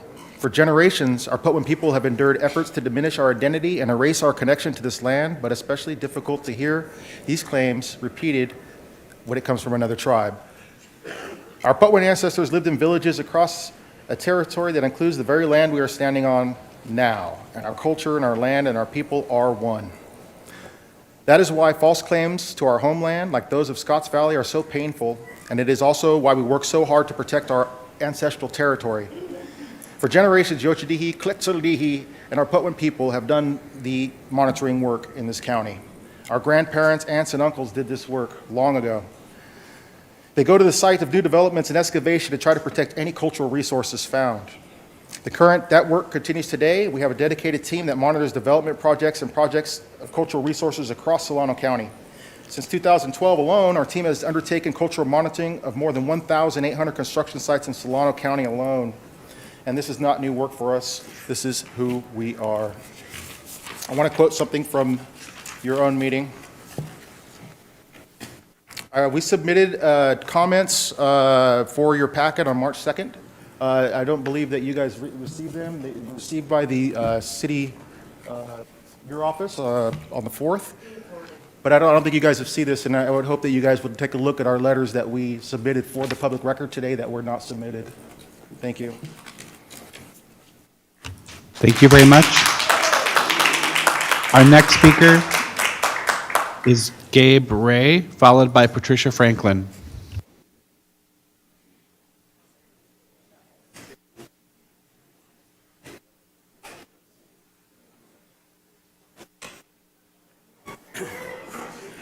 Good evening, council members. My name is Gabriel Ray, Scotts Valley Band of Pomo Indians. I just want to say that Vallejo is our home. Please do not let competitors distract you by misrepresenting our history to protect their profits. Anybody that spoke on behalf of these other tribes are just protecting their profits. The facts are, our land is in trust and we have the legal right to develop that land. We aren't here to just build, we are here to partner. This MOU is a commitment to help support the community we will be living in. We have waited generations for the opportunity to build a better future, and we are ready to do it now. I urge the council to look past the outside noise and support this partnership for beautiful Vallejo. And I just want to say that the contributions are fine by everybody, and if everybody really truly cares about this community, they'll keep coming in regardless of what your vote is. So we appreciate your vote. Thank you.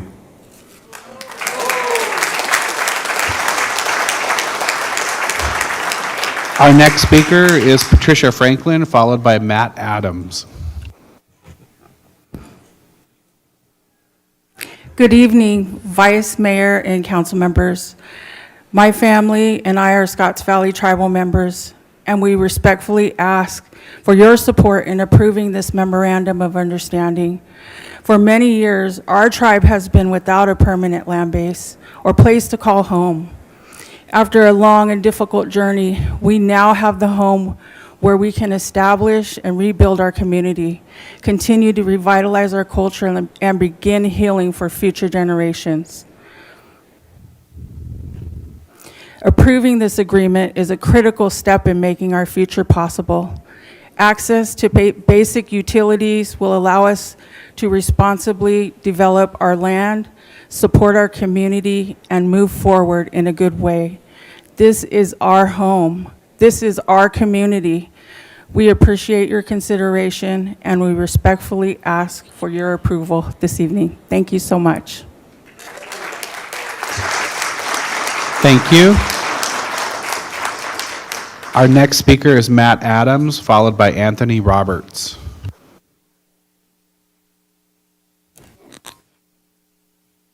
Good evening, Mr. Vice Mayor, members of the council, Matt Adams, Yochidihi.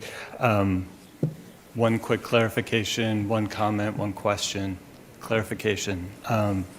Lots of back and forth tonight about public opinion and where it stands.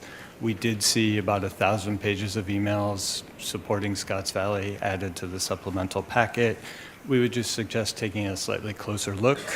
They're all duplicates of a form email. Of the 1,000 or so pages, you got like 930 duplicates, 137 uniques. Of those, 90 from Vallejo, a bunch from Clear Lake. This isn't a popularity contest. It's not a race for likes. You got to do what's right. You got to follow the law. We just don't want there to be an impression that there's some sort of organic groundswell of support for the trailer casino as of now. Quick comment. This MOU was originally proposed to be for tribal offices, not for a casino. The idea was, even if Scotts Valley's not gaming out there, the city of Vallejo doesn't want to be paying for fire and police. So I was struck by MOU section 2.2B, which says if the land isn't eligible for gaming after all, Scotts Valley doesn't have to pay for policing and fire. Seems like sort of the opposite of the premise of the MOU, and we would suggest taking another look at that. Lastly, a question. The agenda packet has a number of documents referencing the encroachment permit. MOU says any excavation or encroachment permit previously applied for or issued by the city to Scotts Valley shall be deemed to satisfy the permit requirements of this MOU. Also says the city has already reviewed an encroachment permit for CEQA compliance, and then the proposed resolution says the city council is approving the encroachment permit attached as Exhibit A. We didn't see any kind of encroachment permit or any encroachment permit application in that large packet. So I guess the question is just, has Scotts Valley applied for an encroachment permit? Is there an application that has been overlooked? Or is the idea that you're being asked to approve an encroachment permit that may be proposed in the future? And I think a little bit of clarity on that point would go a long way for the folks here tonight too. So thank you for your time, appreciate it. I know Chairman Roberts is next. Thank you. Our next speaker is Anthony Roberts, followed by Mia Durham. Good afternoon, Vice Mayor, City Council, and members of the Vallejo community. My name is Anthony Roberts. I'm the chairman for the Yochidihi Wintu Nation. I'm here today alongside my fellow council members to express our serious concerns with this process and to correct the record on the misinformation that has been shared in this very room. First, in September, Scotts Valley presented this project to the council and to the public as a tribal office. This council approved staff engaging with Scotts Valley on that tribal office. Only after public inquiry did it become clear that this proposal was for a temporary gaming operation and that Scotts Valley had that planned all along. Of course, we've come to expect this from certain parties. What's more disappointing for us, though, is that city staff has chosen yet again to move this project forward in a manner that ensures no meaningful opportunity for interested parties to weigh in. This item was added to your agenda without notice. to parties that the city knows have an interest in this project. Luckily, we found out the agenda was posted late last week, and so we were able to be here today. We cut our council meeting short to be here. In addition, a significant volume of documents was released with only a couple of days for review, as Matt Adams mentioned. And for whatever reason, the letter we recently wrote to you on this very topic was omitted from the agenda package today, as Treasurer Kinter mentioned earlier. So the question that we have today is, why move forward in this way? Why not allow for proper discussion, analysis, and public input? I have a feeling I know why, though. Because Scotts Valley is trying to rush this project through before the federal government can complete its review of whether this land is even eligible for gaming. A review that's happening because the federal government itself has admitted that its original decision may have been a legal error. Time. So again, why rush this? Why not, as a government, respect the work currently being done by another sovereign to review this project and wait? Based on the representation made by the Department of the Interior to the courts in Washington, D.C., it won't be much longer. So moving forward, we ask you, and we want to put it out there that it only gives time for the Department of Interior. Sir, I apologize. Your time is up, but thank you so much. Our next speaker is Mia Durham. Good evening, Council. My name is Mia Durham, and I am Secretary for Yochidihi Wintu Nation. I am here to correct some statements that was made about my tribe. First and foremost, through our community fund, as many of you guys I have seen at multiple events, we support Vallejo on many, many different organizations, from the mobile food pharmacy that you heard about, Vallejo First 5, to Healthy Vallejo, to even a scholarship to support our youth.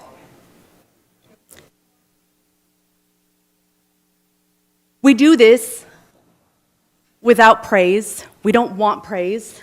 We want change in our community. But instead, those comments get twisted. There have been many efforts to distract from these facts and the connections to Vallejo and Solano County, and to mischaracterize our intention. Scotts Valley has resorted to name calling us greedy. But I ask you, Council, what is greedier than grabbing another tribe's ancestral lands, mischaracterizing it, misappropriation, demeaning their culture, all for capital gain? So in closing, as uncomfortable as it may be to stand here talking about how great and amazing we are, it is the city of Vallejo that needs to make a decision now. And we hope that you will delay the decision. Delay the decision so that way the federal process can happen according the way it needs to happen. Thank you. Thank you. Our next speaker is Miguel Gonzalez, followed by Liet Meitzenheimer.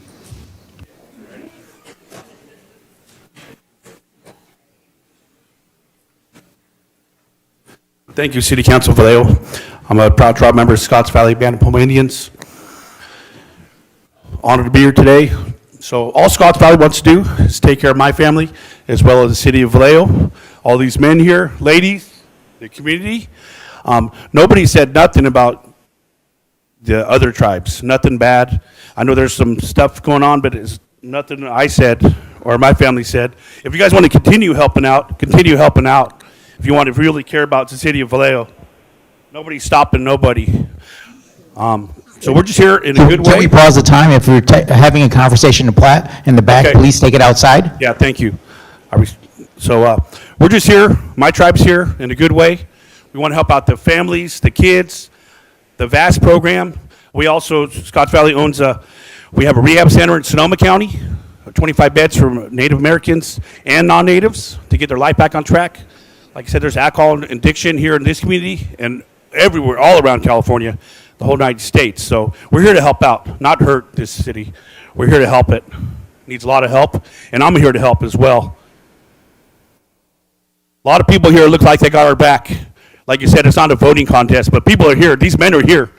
They have to work in the morning, but they're here showing up because this is their livelihood for their families. Everybody's here for somebody. I'm here for me and my kids, and everybody's here.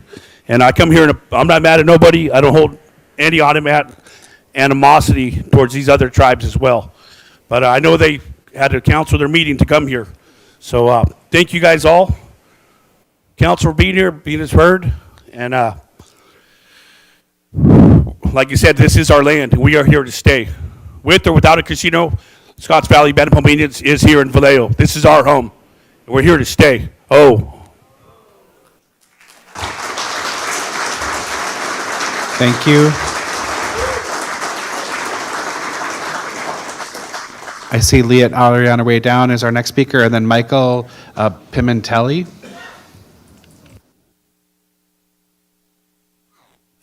Good evening, Leah Meitzenheimer. I'm here on behalf of the NAACP, Chapter 1081, and as many of you might know, that we've been meeting with the city manager for over a year. And in those conversations, we've brought up the community benefit issue and never got an answer, because we wanted to know who makes that decision about this community benefit, and why is the community not part of that conversation? Who is making decisions about what's best for our community? Because the community benefits should be helping us instead of just dropping, a few dollars here and not doing anything to really improve our community. When we opened a dispensary here, we agreed to ask the dispensary to pay $500,000 a year. But yet we have an industry that's going to be taking out money from this community in the millions of dollars. And then they offer us $100,000 a year. There are other benefits, other issues that are concerned in our community, especially when it comes to, is there going to be alcohol served? Is it going to be served 24/7? How is that going to impact our community? Because those people, when they leave that casino, they're going to be driving through our neighborhoods.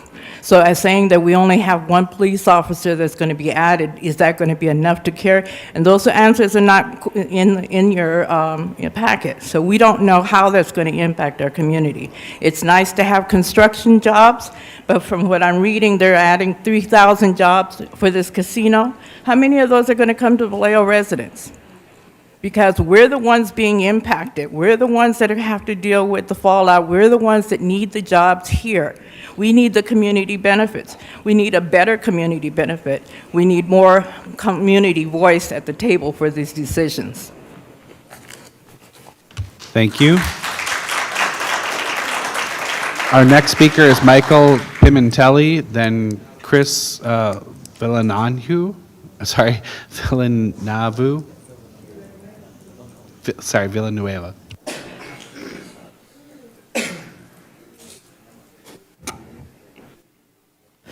Good evening, City Council. I'm Michael Pimentelli. I'm not part of any tribe. Funny enough, I'm actually a plumber full of a room full of carpenters. And I'm all for, I'm all for making jobs, especially jobs where money is earned. At this time, I would like to say a few points, especially about the alcohol after 2 a.m. That was not really talked about except for the previous person that spoke. I also wanted to talk about the letters that I was observing in the back room. A lot of the letters, the submissions in favor of the casinos are most, if not all, boilerplate compared to the comments that are opposed to the casino. You can see those personalized comments from the residents of Vallejo. I was looking at the, I forgot the form. I didn't take a picture of that, of the title of the form, but on page 14, I'll get into that in just a second. I was interested in finding out what the hours of operations were, whether it was going to be 24 hours a day or from 10 to 6. But I did want to talk about page 14 and the unusual occurrence. It is unusual because it will most likely be at the top line, it talked about an active shooter. It's unusual because in a situation like that, it will most likely be 2 or more. In a situation like that, against one armed officer, will that officer be prepared to control the situation against criminals that are most likely have guns with extended magazines? If they have been, why have they not been asking the community since 2016, since they started the progress? Thank you. Thank you. Our next speaker is Chris. I don't want to mispronounce your name again, so I apologize. Followed by Leslie Janik. Vice Mayor and Council Member of the City of Vallejo. I am Chris Villanueva, a former Vice Mayor and Council Member for the City of Vallejo in the 90s. And it was in the year 1995 that I heard of this development. That was how long it has been discussed. It is not wrong for Vallejo residents and citizens to go to San Pablo Casino, to Cash Creek, to Thunder Valley, to Red Hawk, to Hard Rock. It's not wrong because we are helping their communities, their cities, and their county to increase their sales tax, to increase their property taxes, and to increase their total revenues and their tourism dollar. So it should not be wrong to have Vallejo residents and citizens to go to their own Vallejo casino to help Vallejo increase our sales tax, our dollar in tourism, because casino will be a big help, a big thing for tourism business here in our region. And also, it can increase the property value of our county, and our income will be increased. And with the increased revenue, we can hire more police and probably improve the safety and the crime rate in the city of Vallejo. I believe that this is a positive action that we should take advantage of, because probably the passing of MOU is a small step, but it's going to be a giant lift for Vallejo's economy. It will be a good dollar earning, which will have a good economic multiplier for the city of Vallejo, and we will be a strong regional economic city again. Thank you very much. Thank you.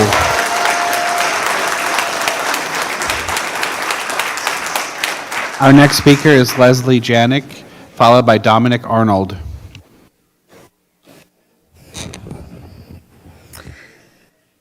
Hello, Vice Mayor Matulik, council members. Leslie Janik, resident of Vallejo for 26 years. I want to begin by acknowledging that the city is being asked to consider a narrowly defined memorandum of understanding for temporary services. I also recognize the importance of supporting orderly process and planning. At the same time, I would respectfully offer that this action does not exist in isolation. It sits within an active and evolving federal review process with an imminent upcoming deadline, as well as ongoing legal challenges among tribal nations with deeply rooted cultural and ancestral connections to this land. Because of that, even procedural steps may carry broader meaning to be interpreted as signaling alignment at a time when key determinations have not yet been finalized. My intent is to ask you to pause and to encourage continued caution, clarity, and awareness of the broader context in which this decision is being made.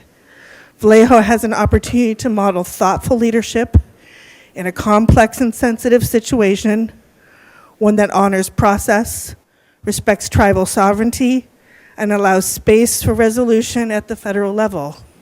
Proceeding at this stage may unintentionally introduce local actions into federal evidentiary landscape. Thank you for your time and consideration. Thank you.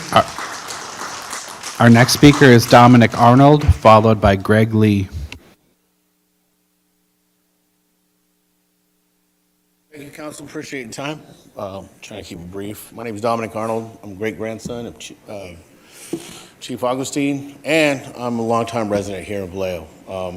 So much long that my mom actually worked at Rod's Hickory Pit, and I used to go over to Bud's Burgers on Springs Road, and I used to live at Quail Ridge over there, and I remember when the Christina Hillside was not a cool place to be, okay?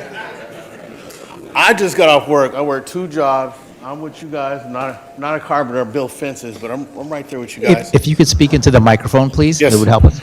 I'm just saying, it's like I grew up here my whole life. This is where my people is. I mean, my grandmother, my aunties, everybody's told me this is where our people's from. And when growing up, we never had any fights with any other tribes. In fact, we supported all of our tribes. So I don't understand why they're coming up against us. Fact of the matter is that we're in a process. Our land's a trust over here. We're just trying to pay our own way. That's all we want to do. And I know they keep saying to hold off for 3 months, hold off for 3 months. Well, guess what? I'm from the ghetto, and sometimes the lights was off, and the cable's off, and the water don't run. We ain't got 3 months. This money's right here, right now, and we're offering to pay our way. And Councilmember Mateus, I wrote you, and I told you straight up, this is where we're from, and we want to help y'all, because helping you guys helps us and helps the community. Thank you.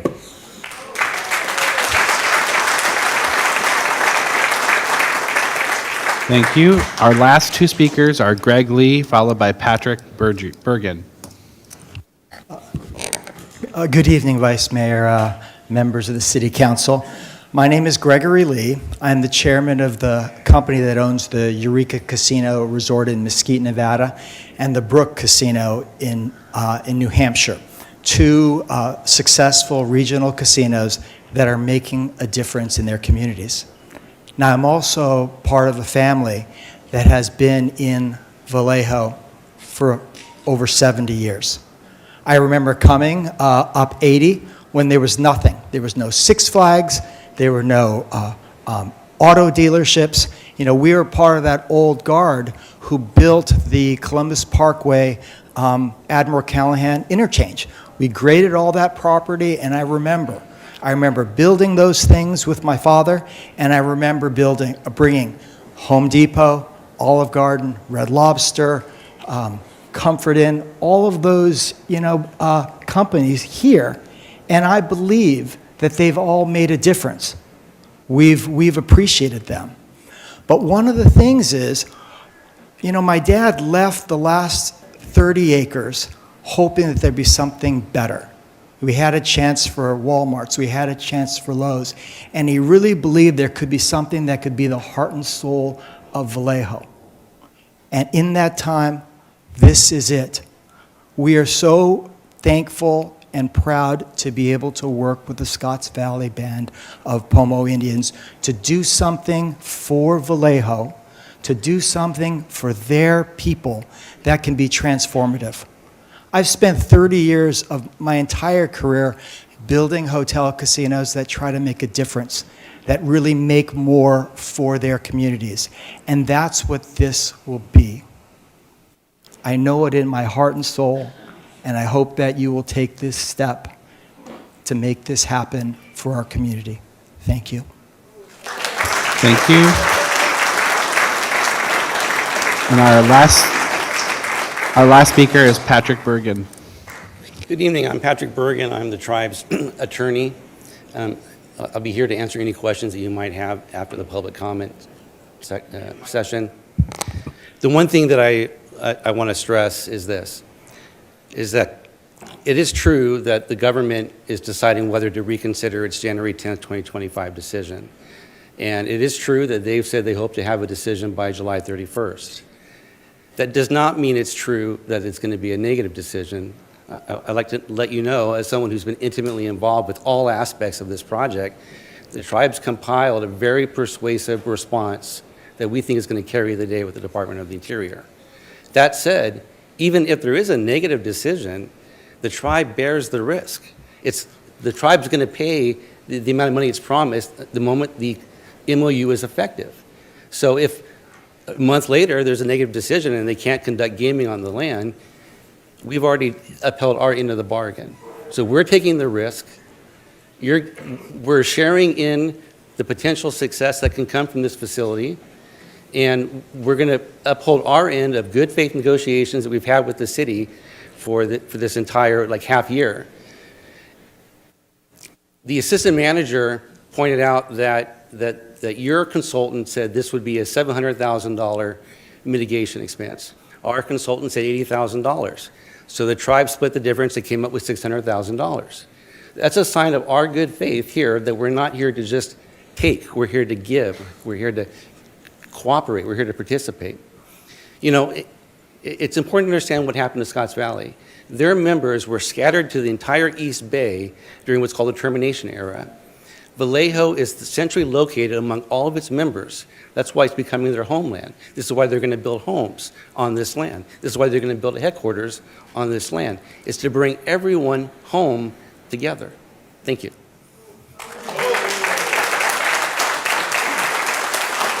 So with no more in-person speakers from the 5 online speakers, let's power through these next 10 minutes. Through the Vice Mayor, it's actually 7 now. But we'll start with the first 3 speakers, Rebecca Trumper, followed by Virginia Ward, followed by Ann C. Rebecca Trumper, please unmute yourself. You have the floor. And to be clear, we are closing the public comment section. So there are no more speakers. Go ahead, Rebecca. Thank you. I'm a 25-year District 5 resident. I'm concerned whenever I see the city caught back on its heels trying to respond to negotiating partners. In this case, what I see is that the casino operators have set the framing for this MOU, and the city is left responding to their framework and isn't negotiating with its full leverage. I encourage the City Council to reset the framing. Number one, the court advised that Scotts Valley would be ill-advised to place undue reliance on the current gaming and land decisions while those are still under review. The city is equally ill-advised to move forward prematurely. Second, the city has already signaled its willingness to negotiate in good faith with the tribe with the 2024 cooperating agreement. The council has not collectively directed staff to negotiate an MOU for gaming. That was a switcheroo by Scotts Valley. Third, to me, this issue is about integrity of process. The Scotts Valley people are aiming to become a part of our community, and that starts with a transparent community process. Vallejo has not given its communities a full opportunity to voice their own concerns about their health, safety, and welfare in this matter. Please slow down and do this right. Our negotiating partner should want to give us the time as a community to do so. Further, given how much is at stake in their ongoing federal process, Vallejo actually has a lot of leverage. For example, the casino operators need Vallejo to signal its approval for the project in order to win the gaming approval. This isn't only about a home for Scotts Valley people, but about a lot of money. And given that, we could and should be asking for much more financially, especially since we aren't pursuing CEQA fully, and the community impacts will spill over beyond water, sewer, traffic, emergencies, and police. Is preventing one addiction or traffic person really only worth $100,000 in community benefits? Please be more strategic, use our leverage, and do better for Vallejo in these negotiations. Thank you. Next speaker, Virginia Ward. Please unmute yourself. You have the floor. Yes, hello. My name is Virginia Ward, and I'm a resident of Vallejo, and I would like to register my opposition to this memorandum of understanding. I realize that it is not a vote on the full casino, and I'm not part of any tribe whatsoever. I support Indian tribes, but I do not support casinos. Studies show that casinos often lead to higher crime rates following their opening within 5 to 7 miles. My husband and I live within about 2 miles of the proposed site, and many of our neighbors are worried about the increased theft, incidents to do with alcohol that will ensue. Gambling addictions often drive desperate acts such as theft. Our police force has already stretched very thin. It is already understaffed. We do not need more crime here in Vallejo. We do need more business here in Vallejo. I fully support more businesses, and I fully support the tribes doing anything besides casinos to earn money, but casinos drive addictions, which we do not need. I'm also worried about traffic impacts. The proposed site is near a junction of two major highways, Highway I-80 and 37. The traffic will almost certainly get worse. And I realize that today is not voting on the full casino, but a temporary site. But I realize this is a wedge to a likely larger facility, which I think is not going to support Vallejo. This is a sovereign tribe facility, which will not support the tax base of Vallejo. They will not pay property tax, and this will not benefit the city. I'm very concerned about crime, and I'm urging you council members to please vote no. Please think of the residents who are already worried about crime and vote no. Thank you very much.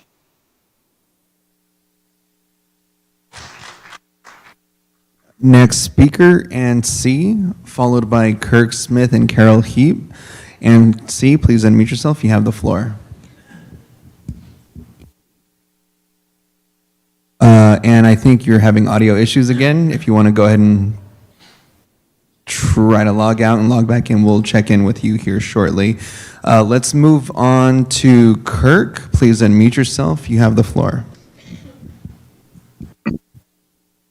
Thank you so much. Good evening, Vice Mayor and Council.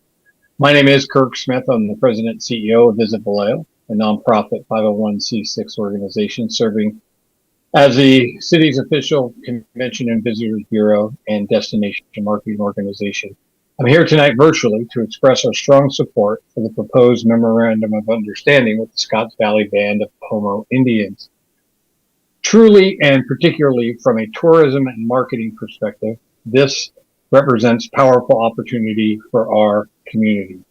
As highlighted in the presentation from our Assistant City Manager, this project carries significant long-term potential, including the ability to generate substantial visitation to Vallejo over time. And it all starts with the preview center. This is a catalyst that transforms visitation into hotel night stays, spending, and real revenue for our community.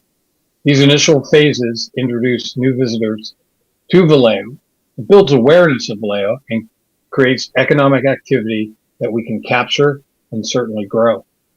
More visitors means more overnight stays. More overnight stays means increased transit occupancy tax revenue that will be reinvested into our general fund for our city to support public safety and infrastructure.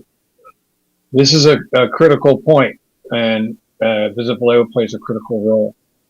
We take opportunities like this and amplify it, position Vallejo as a stay, play, and explore destination, and converting visitation into measurable economic impact. I can share that the Scotts Valley representation presented to our hotel property owners and operators, and they're more than enthusiastic about this opportunity for future visitation to come to Vallejo, not only for visitors to the casino, but for work crews, which help drive consistent midweek demand. The MOU before you tonight is a smart, practical step and ensures coordination and collaboration. This is more about this project. It's about maximizing economic return for the city of Vallejo. We respectfully encourage you to support the MOU this evening. Thank you for your time.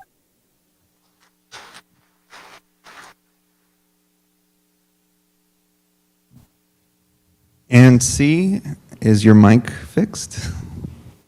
I don't know. Can you hear me? And we can hear you. Perfect. Go ahead. You have the floor, Ann. Take it. Thank you so much. Okay, it's Ann Carr. So since our time is so curtailed tonight, I want to say first and foremost, the only sensible thing to do right now, given the deadlines coming up and decisions being made at the federal level, would be to postpone enacting this MOU. It doesn't mean you need to turn it down, but I think you need to delay a decision on that, awaiting further information from the federal level. And I really question the timing of putting this before you right now, given that these other decisions apparently are imminent. So that's number one. Number two, I question the true spirit of cooperation on the part of the Scotts Valley tribe with respect to Vallejo. You can see some of the distinction when they took a look at the impacts on Vallejo. They came up with 80,000 versus the Vallejo consultant said 700,000. Honestly, it feels the whole exercise with them has felt more like a hostile takeover than an actual cooperation. And I have to say, I'm pleased that the Yoshidehi tribe has shown up to represent themselves, because they have been present in Vallejo and they have developed goodwill here. They have been doing things for the community, and it was a particular loss for Vallejo that they decided not to move forward on their waterfront project. I have two things I want to bring forward that are particularly concerning to me. One is regarding the staff report, where they made mention of 3,600 jobs. I believe that number came from the tribe, and we need to know which are temporary jobs and which are permanent jobs. And then with respect to the survey that Bill Dodd mentioned, that was a push marketing survey. That was not an actual survey. That was a marketing exercise. I received a call about that. Thank you.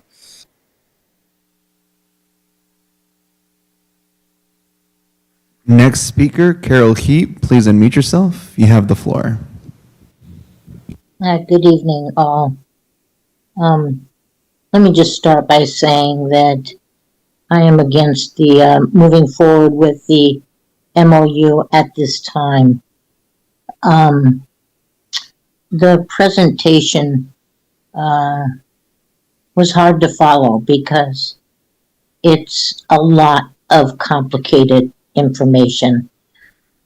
It would take me days, if not weeks, to research that document.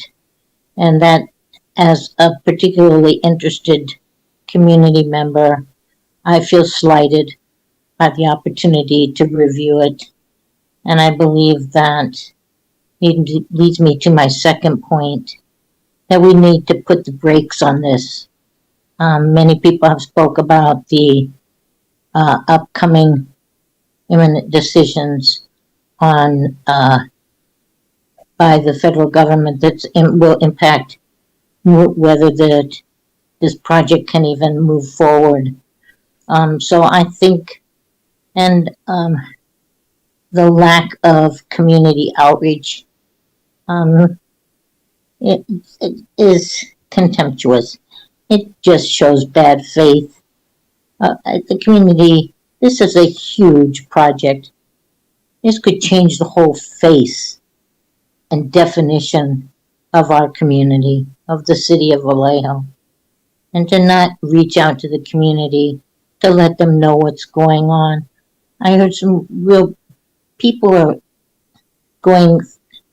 have bad information about how this is going to affect us financially as a municipality, and that needs to be made clear. So, so much more to say, but let me just say, please put the brakes on this for the next couple months. Thank you.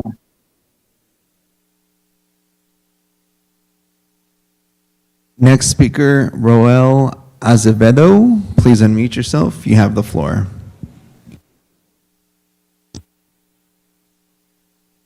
Good evening. Can you hear me? Yes, we can. Hi, my name is Rosa Maria Flores, and I'm the mother of Roel and Desiree Azevedo, proud tribal members. I respectfully ask for your support in approving the MOU in partnership with the tribe. This project is an urgent and meaningful investment in the future of tribal youth and the broader community. It will create important employment opportunities and support long-term economic stability for generations to come. As a mother, this is deeply personal to me. My family has experienced tragedies connected to historical impacts of displacement, isolation onto reservations, realities that many tribal families continue to live with today. These hardships have contributed to lasting gaps in support and opportunity for our youth. Vallejo is our home, and our young people should not have to wait any longer for the resources and the future that they deserve. The Scotts Valley Band of Pomo Indians has waited generations for this opportunity, carrying the reality of being a landless tribe for far too long. Vallejo is our home now, and that reality must be recognized with action and opportunity, not continued delay. I respectfully urge for your support of this MOU and the important investment in our people and our children's future. Thank you for your time and consideration.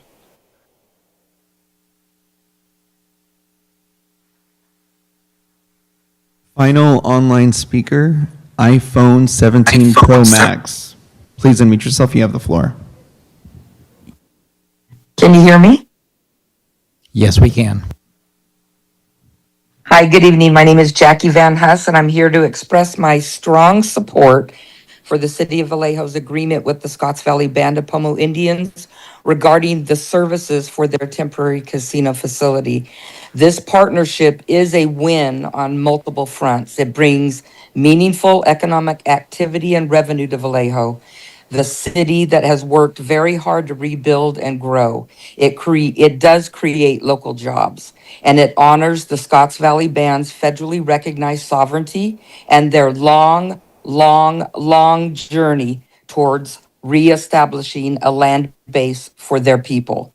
The tribe has been very responsible partners throughout this whole process, providing city services, public safety, utilities, infrastructure, the whole ball of wax in exchange for fair compensation is exactly the kind of pragmatic, mutually beneficial arrangement that makes for good governance. That's what good governance looks like. A good, transparent partnership.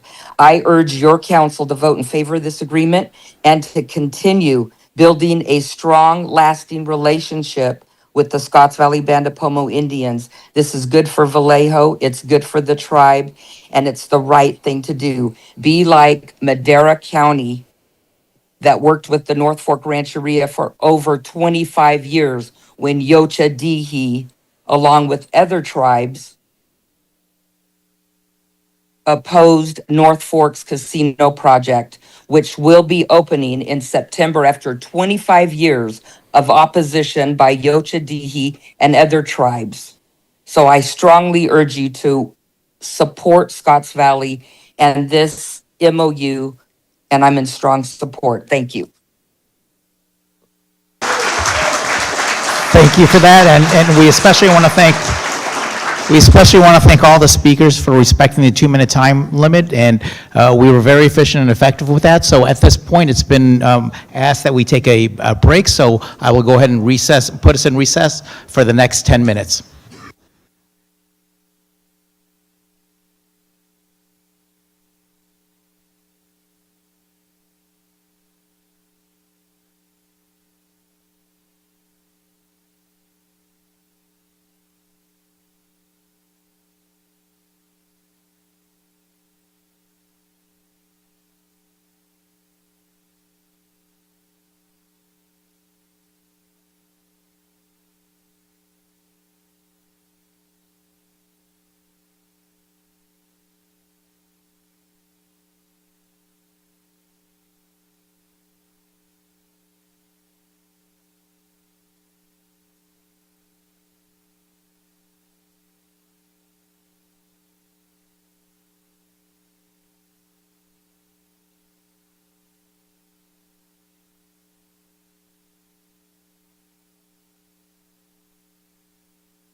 Just want to give everybody a 2-minute warning. We're going to reconvene in 2 minutes.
Call us back to order, please. If everybody can please get back to your seats so we can continue. Calling the rest of my council members back to the dais, please.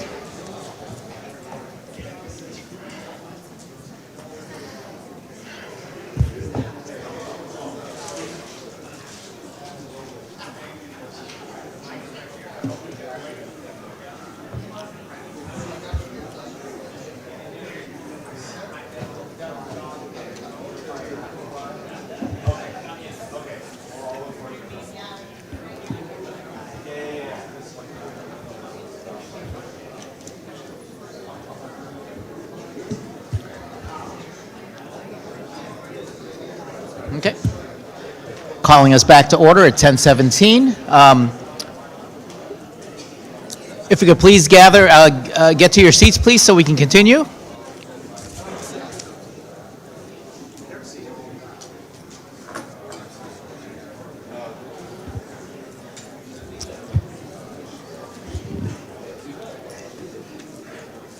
If we could please settle back to our seats, please, so we can continue. So now the chair is open to the council for any questions or comments to staff. Any questions or comments for staff at this moment?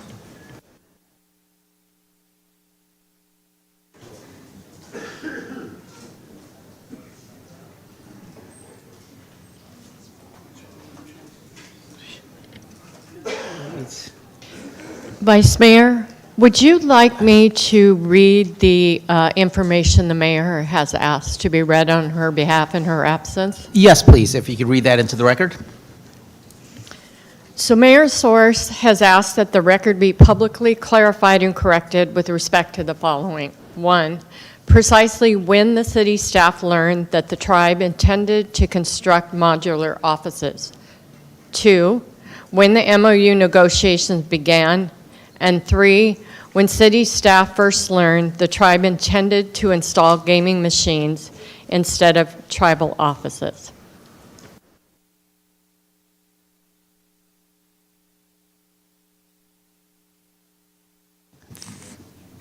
Thank you for that, City Clerk Abrahamson. Okay, through the Vice Mayor, I can respond to that. So it's in the staff report, and let me just pull that up.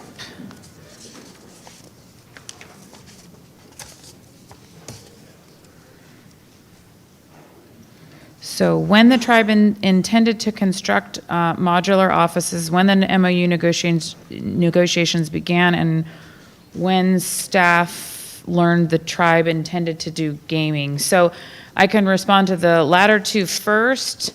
I searched my email records, and October 23rd of 2025, I have an email from the tribe's attorney asking if we were on track for the November 4th, 2025 council meeting for the MOU for the offices trailer. We did not get notified from the tribe until November 19th. They sent a letter. That letter was forwarded from Narcissa, the executive assistant, to the entirety of the council from the tribe, notifying that they had a change of project due to the new judicial opinion, and that was around November 11th, and the judicial opinion was November 11th, and the letter from the tribe was November 19th. And then as far as when we learned about the modular offices, I got to pull back out the MOU documentation here, but we had approval from council through the cooperative agreement to continue negotiating with the tribe, doing the impact studies, and let's see, let me just get this exact date here for you. The tribe first proposed a first draft of an MOU for office trailers on August 4th, 2025. Staff reviewed that, considered it, and brought it back to City Council September 30th for a decision to move forward with negotiation or not. So those are the dates that I have in my email records.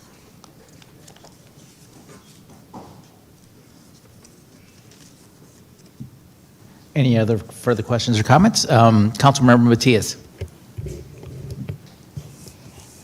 Thank you, Vice Mayor. Going to make sure we get out to 2 a.m. today. It's a joke, folks. We don't need that. We don't need that. So, I think the attorney for the Scotts Valley tribe said that he would make himself available to answer questions. And so the first question I have is really to follow up on what the mayor raised regarding the shift, or because I made a comment about it the last time this item was brought up. I found it incredibly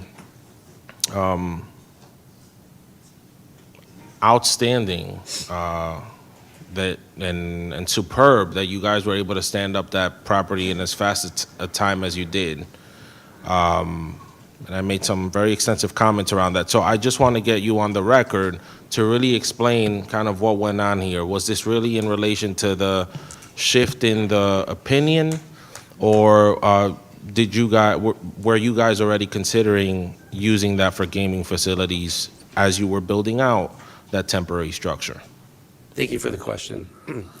So the tribe met with the police chief and the fire chief in June to talk about what it would look like if the tribe wanted to pursue office buildings, those modular buildings on the property. And we had kind of a hand-drawn sketch of what that would look like, just to talk it through with them to make sure that it was something that wouldn't be problematic for either fire or police. We were not able to conduct gaming on the land because of the March 27th rescission. But the tribe does want to use the land. It's in trust for their benefit. And the tribe decided that it would be useful to create an office space that could host meetings with public leaders and with other tribes and with its own citizens, and just to be more present with a permanent address in the city of Vallejo that people could come to. So that was the plan. Now, was it always a possibility that the tribe could do gaming? Sure. But we didn't know what was going to happen with the court case. And the email that the assistant city manager referenced, that's from me, and I'm asking if we're going to go forward on November 4th with the MOU for the office buildings. And then just a few days later, we get the court decision on October 30th saying that the court had found that what the department had done was unconstitutional, that it violated the tribe's due process rights, and it overturned that decision to rescind the gaming eligibility. From that, the tribe got together, they thought about what to do, they talked with their development team. Would it be possible to change the plans? I will tell you, at that point in the construction of those modular buildings, it was already framed out for offices. So there was a change order that had to be made, and that didn't happen until December, weeks after the city council was already notified that the tribe was changing its plans. From our construction crew to retrofit this to be suitable for a very small casino operation. Okay, and then there were some points raised, I believe, by the council for the Yoshadihi tribe around the encroachment permits. I'm not sure if you're the appropriate person, but to the extent that you can comment, I would like the assistant city manager and yourself to comment on some of those points that were raised. Sure, I definitely can explain that. So the encroachment permit was applied for, plans were submitted, and the normal process would be the city would process those through the encroachment permit process. Staff, myself, the city manager at the time, decided that we wanted to take the issue to city council to get your direction before we move forward on any approval of those. So they have been submitted and not approved at this point until we get the outcome and the direction from tonight's meeting. Okay. So we've collected fees on those permits. I'm sorry, can you? We've collected fees on Yes, those we have. permits. Yes. So when you guys are saying, when the staff presentation says that we're going to collect fees, I mean, it's already happened, so we're not really, are there additional? Sorry that I'm getting into the weeds, but I'm getting to a point here, so can you just comment on that? Yes, there are additional fees to be collected. An encroachment permit has been submitted and fees collected for that, but we still have the water permitting process and the fire permitting process that have to be submitted, plan sets that are reviewed by staff, and those fees will be collected at those times as well. Okay. And then the other question I have is community engagement. So one of the things I've been talking about for the better part of a year is anytime we have a big project, and Blue Rock Springs is an example of that, I've encouraged developers or interested stakeholders to, engage in community development. And so can either of you really speak to what community engagement has been done specifically in District 1? I will let the side of the Patrick project? jump in. I think in the staff report, I outlined some of the nonprofit participation in events and funding over the last year in 2025. So those were outlined in the staff report. For example, there was donations made to the Broadway Village project, some of the events throughout the city of Vallejo. I've got them listed here. Hold on one second. The Winged Migration Festival, the Waterfront Weekend, the Broadway Housing Project, the Bikes for Kids event, the Pista de San, the Juneteenth celebration, all those. And then, as stated in the presentation, they created a website so that public could go in and kind of learn the history of how we got to where we are today, and then also give their input. And then, Patrick, I'll let you kind of jump in on more specifics from there. Thank you. So in addition to those events, the tribe has conducted numerous meetings with various groups in the city. These would include the realtors in the city, the hotel owners in the city, and other groups like that. The one thing that I think is important to remember is that the tribe came to the city in 2015 and met with Mayor Osby Davis and City Manager Keene to say that we were looking at this land, and this was our development plan, was to do housing, a headquarters, a casino, at that time also a hotel. And then we came back and we met with Mayor Bob Sampian, and other city council members at the time. And the tribe has been keeping your predecessors up to date over the last 10 years. And so we've had that long of a period of engagement. Now, there were gaps because we were in litigation for a few years, so there wasn't much to update on. But the tribe has, attempted to be here, to be in Vallejo, even during those periods when there was uncertainty. And now that we have more certainty, I mean, you're seeing them all around town on a regular basis. And I think in addition, one thing to add as we're moving forward with the intergovernmental agreement, and I spoke in the presentation about additional opportunities for community engagement. I think one of the speakers had a really great idea about coordinating with community on community benefits, like not just listing out. In this current temporary MOU, there is $100,000 set aside where the tribe will coordinate with council on where that money is spent each year. We could do that in a public meeting. We could do that in smaller outreach meetings. We can incorporate that input onto where those monies are spent in the interim temporary project. But then I also love that idea for the longer term project as well. Okay.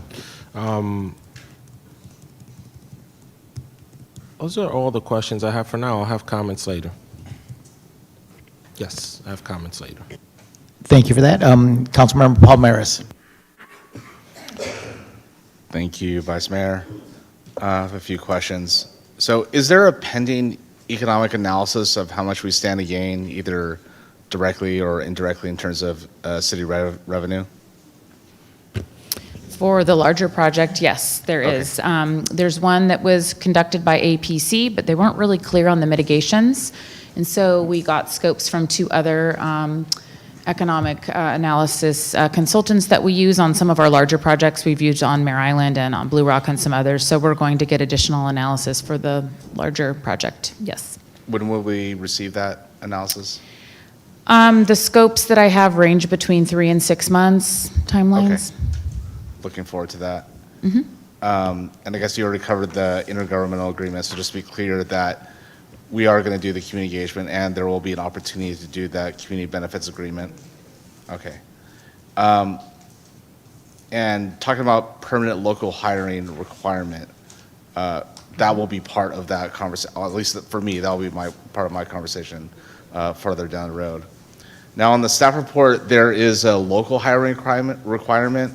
It says 15% of 30 employees, which is 4.5 employees. Is that correct? So yes, I'm going to let the tribe address that, but that's the current construction staffing right now, higher percentage. So as the employees increase, will that 15% apply to that increase? It's not written into the MOU currently, but we could request that of the tribe. I would love for that to happen, yes.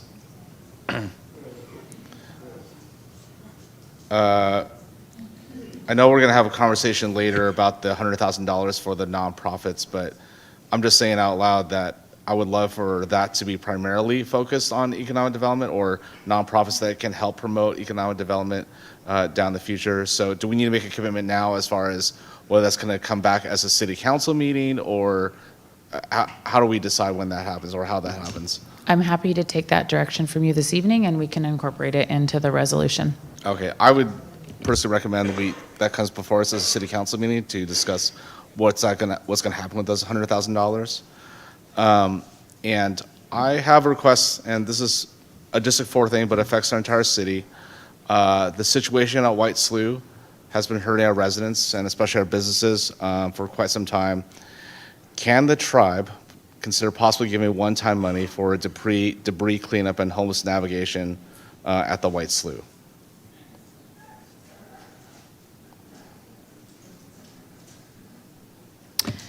Yes. Are you talking about during this temporary MOU or in the longer-term negotiations for the intergovernmental agreement? For this temporary MOU. For this temporary MOU, I'm not sure. We would have to talk to them about that. Okay, if anyone would like to respond to that at this moment? I don't know through the Vice Mayor Nalungo if we have any, or Veronica, if we have any estimates on what White Slough cleanup would look like at this point, so that the tribe can respond to participating in that potentially. I don't know if it's, no?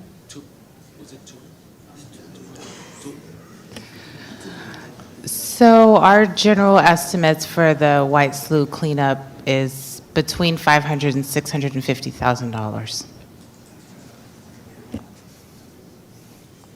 Council member, I've just conferred with the tribal chairman, and our view is we don't have any information on this really, but we're happy to review it, and we're also happy to cooperate with the city. We don't think it requires an MOU to get the tribe's cooperation. So we will work in good faith with the city on that. Absolutely. No, I totally appreciate that. And really, I personally want to partner with the tribe, and this is just really talking about helping our city and a lot of the other businesses and residents. So we just want to make this work. So thank you. Thank you. Councilmember Ledesju. Thank you. I want to start out by saying this first. So we all know about California Forever and how California Forever came in to the community. And they're having to build trust with the community. And there was a key statement made, your attorney answered it, about what was the initial request of the city when you put those temporary buildings up there. And those were to be office buildings, and the way that unfolded was in a very, I'm gonna be very frank, a very distrustful way. And so when we talk about partnership requires clarity and it requires discipline. And I want to say that I acknowledge and I respect the sovereignty of the tribe and the right to pursue economic development. And I support city engaging in partnership with organizations that seek to operate within our community. What concerns me about this MOU is not whether we should engage, but whether we are doing so in a way that fully protects Vallejo and our residents.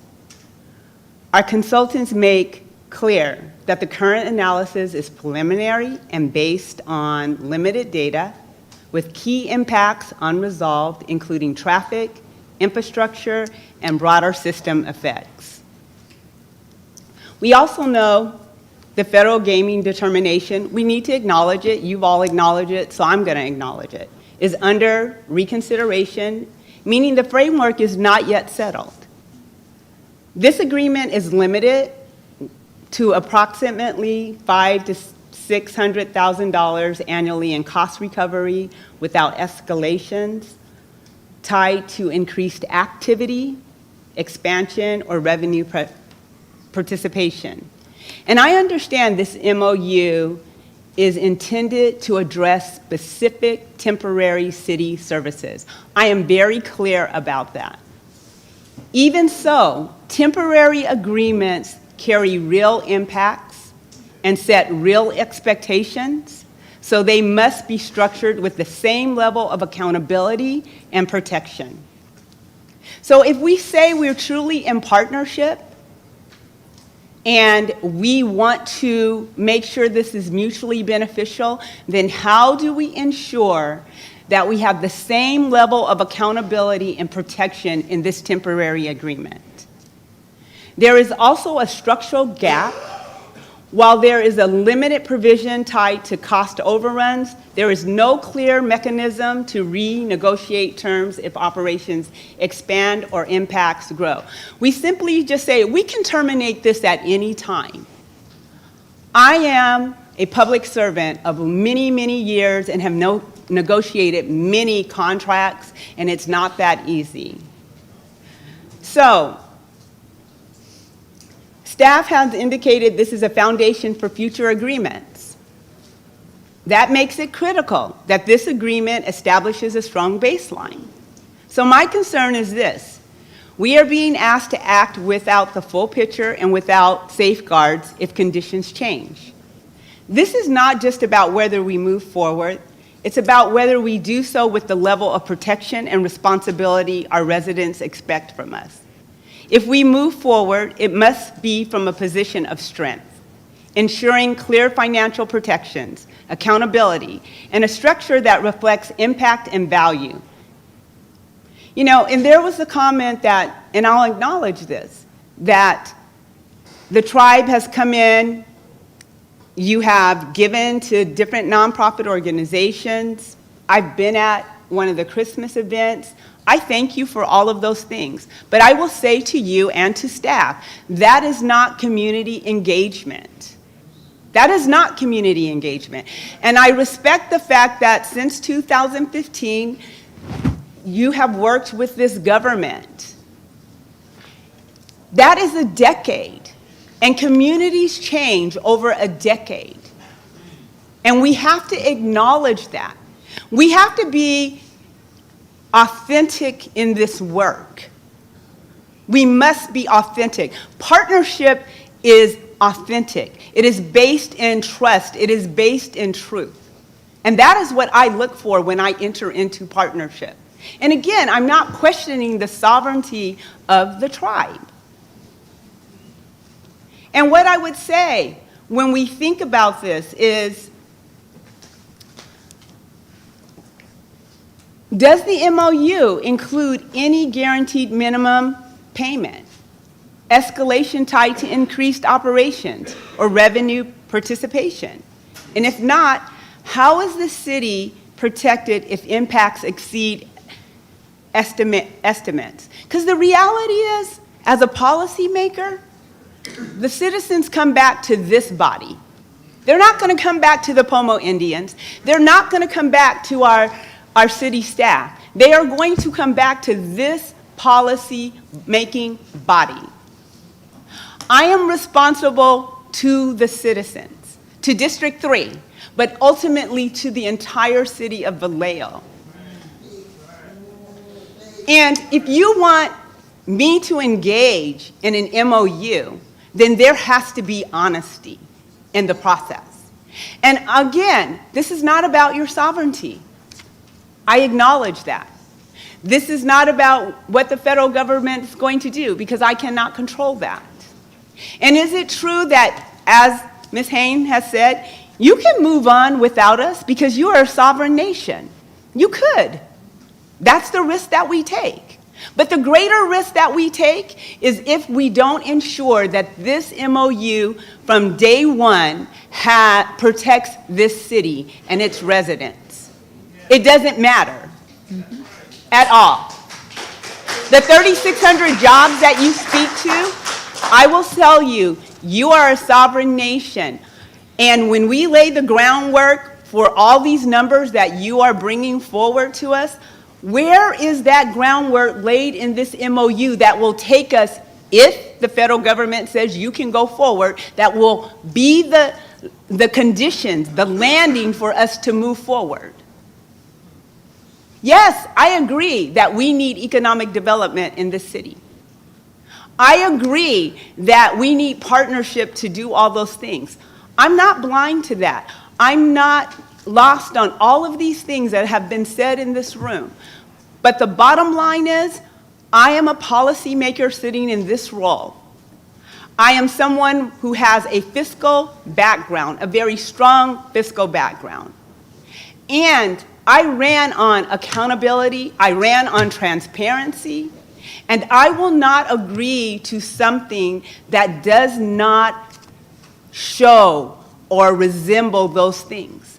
So how do we go back to the drawing board and really look at what is a solid foundation?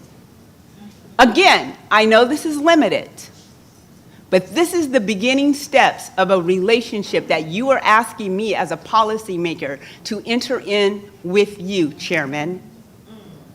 And you would want me to be authentic, trustworthy, and to work hand in hand with you. How are you working with me as a policymaker? I'm not speaking for everybody else on this council.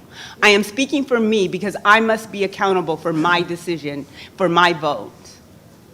And this contract, this MOU that you're asking from me to give you a yes on does not give me the depth that I believe needs to exist as a landing pad to move forward from a future perspective. And you can all say, as you said, Ms. Haynes, the risk, and it seems sometimes like a threat, that a sovereign nation can move without us. It is true, I acknowledge it. But I will tell you, there's no benefit moving without us. The benefit is, how are we going to truly be in relationship? And how do we do things right? We have not done community engagement. Our community deserves real community engagement. That's not when you give the $100,000, when someone on this dais, if it passes and says yes, but before that. That is part of our responsibility, is community engagement. To do things with community, not to community. And I will leave it at that. Thank you.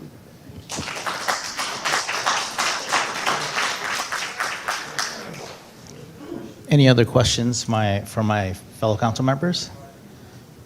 I've got a couple of quick follow-up questions here. So the way I'm hearing the presentation and from all the materials we've already received up to date, I consider this as more of we're in the middle of a process. Has the process been perfect? No. But so this is where I think this council is speaking to, or wanting to speak to, is how can we better improve the process as it is right now? And so when it comes to the trust factor here, I think the question goes back to the tribe here is, what is the willingness of moving this forward? Because I think there is a strong economic opportunity here. And I think from this council, there's the question of how much from a benefit standpoint, and we use the term community benefit here, and I think there's still more on the bone here that is available, that there is an opportunity, and I think if this council hears that there's something there, that's an opportunity. So this is where I think we're opening up the question is to the tribe is what are the further opportunities there that may not have been discussed at this point? Because once again, I look at this as a process, and I think we're still in that, or this is the proper term, the negotiation stage. I think there's still conversation and discussions that can be mutually beneficial here, but I don't think we've had that full conversation yet, and I think that's still open to where we can help identify what that may be. So I think it's just kind of an open-ended question right now at this point, and are there potentially things that we have not addressed at this point? I think Councilmember Paul Maris brought up the question of a certain area that obviously has no bearing or has nothing here, something specific to this area. But I think this is where we as a overall council in the cities is looking at the city, the overall city as how can this potentially benefit the overall city? And this is just once again the open-ended question to where if the tribe has opportunity answers for that, I think this would be the opportunity to help us understand the lack of information or more information that should be available there. So. Any other questions or comments from fellow council members? Councilmember Matias. Thank you, Vice Mayor. So now I'll make some brief comments. Ever since this process started and this new council has been seated, we've raised repeated concerns about not just the process itself, but most importantly, for me, the community engagement aspect of it. We're in 2026. This is not the year 2000 or the year 1980. Authenticity, trust building, and leading with honesty is what wins the day. And that's just the reality of the times we're living in. And what I mean by that is, you're not building relationships with community, you guys can move forward with the project. I'm going to get 1 million emails, and all those residents in my district are going to tell you how they really feel. And I don't really feel throughout this process that has been done genuinely. What it has instead felt like is just something that just doesn't work nowadays. We have a decision to make. Let's call up all the politicians, make sure we get support. And once we got the politicians, let's roll. And that no longer works, folks. It doesn't work. Straight up. You can try it. You can keep trying it here in Vallejo. But if 2024 told you anything, and what 2026 will tell you is that those days are gone in this community. They're gone. So you guys can run the script, and it's not going to be a successful endeavor. Now, having said that, there's 2 other points I want to make. One to community, and one to the tribes in the room. So I'm going to start with community real quick, and then I'm hoping we can get to a vote. I'm going to read off a few projects. This is for community who's listening, because it's really hard to get attention with social media and all the things. But over the past 20 to 25 years, we've had Callahan, we've had Faraday, we've had the Triad development, we've had Orsum, we've had Walmart, we have California Forever now. And so the question that I have for community is, what are we ultimately going to say yes to? And how are we going to weigh the pros and cons of what we're saying yes to? If we want economic development, we have to say yes to something. And you guys have to decide, and we have to decide, especially over the next couple of years, what are we going to say yes to? Because otherwise, we're running into a situation where you're saying, why is this retailer not here? Why can't we keep cops? Why can't we create jobs and keep people locally? If you don't set the foundation and you say yes to something, we're not going to be able to make that progress and realize, this city's destiny. And so I went back in time for all the folks, in the House who have lived here for 50, 60, 70, 80 years, and even the new folks who are joining us, because I just did some cursory research, and there's been a lot of projects that, whether it's been a combination of mismanagement, lack of follow through on the part of the development, or like community activism, we've said no to. And so I'm just putting that question out there because I think each and every one of you has to really think about what are we going to say yes to. So that's one. 2, when it comes to the tribes themselves, we have issues to solve for in our community. Public safety, economic development, job creation, our school system. So I appreciate all of the philanthropic work that you guys are doing in community, but at the end of the day, what we really need is systemic investment in all of those areas so we can stop the violence, we can keep families together and have our city prosper and thrive. And so I'm going to be as straight up as I can possibly be. While I appreciate the philanthropic work, what I really need from all the tribes in our community is to really make sizable investments. So I appreciate the checks, but I want the big checks. And I want them to be sustained over time. Not, in April, and then the following year when something pops up, we need real multi-million-dollar investment in our community to move our community forward. And that's for everybody in the room. So I'm going to be holding you guys accountable to that. Job creation.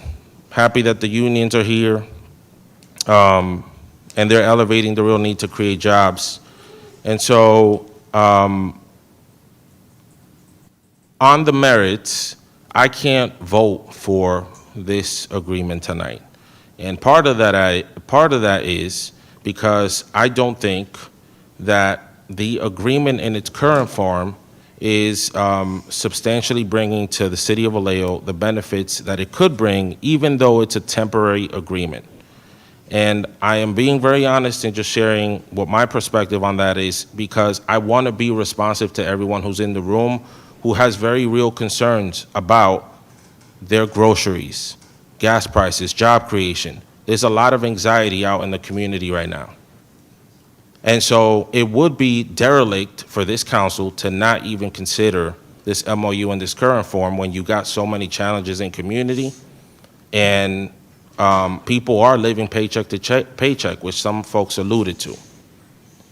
So I would like for you guys to hash this out some more, really take into account what you heard from community today, and bring it back for consideration. And that also includes community engagement in my district. You guys are telling me, I kept the mayor and the council member, and I sent them a note and I called them right before we had to make the decision. That's not community engagement. I talk to my constituents every day. Every day. People text me and call me and tell me what's going on in the district. So go back to the drawing board on this. Happy to entertain it in another 30 days, but it has to include engagement with my district, because that's where the project sits. District 1. You guys can do everything you want around the city, and that's peachy, but you got to do community engagement in District 1. I've been saying it for over a year. I don't know, maybe it's because I'm young. No one wants to listen. Anywho, that's all I got. Thank you, Vice Mayor. Councilmember Gordon. Thank you so much for this opportunity. I just want to say to both set of families that chose to meet with me, and I'm referring to the tribes, because you're family at the end of the day. And you answered all my questions. You were patient with me. You met me more than once. And I appreciate that. And I would also like to say to both sets of the family that I said it before and I'll say it again. We want everybody to have an opportunity.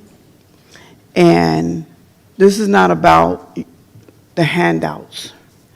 In my opinion, it's not for me, even though I definitely am sitting here because of needs, of course.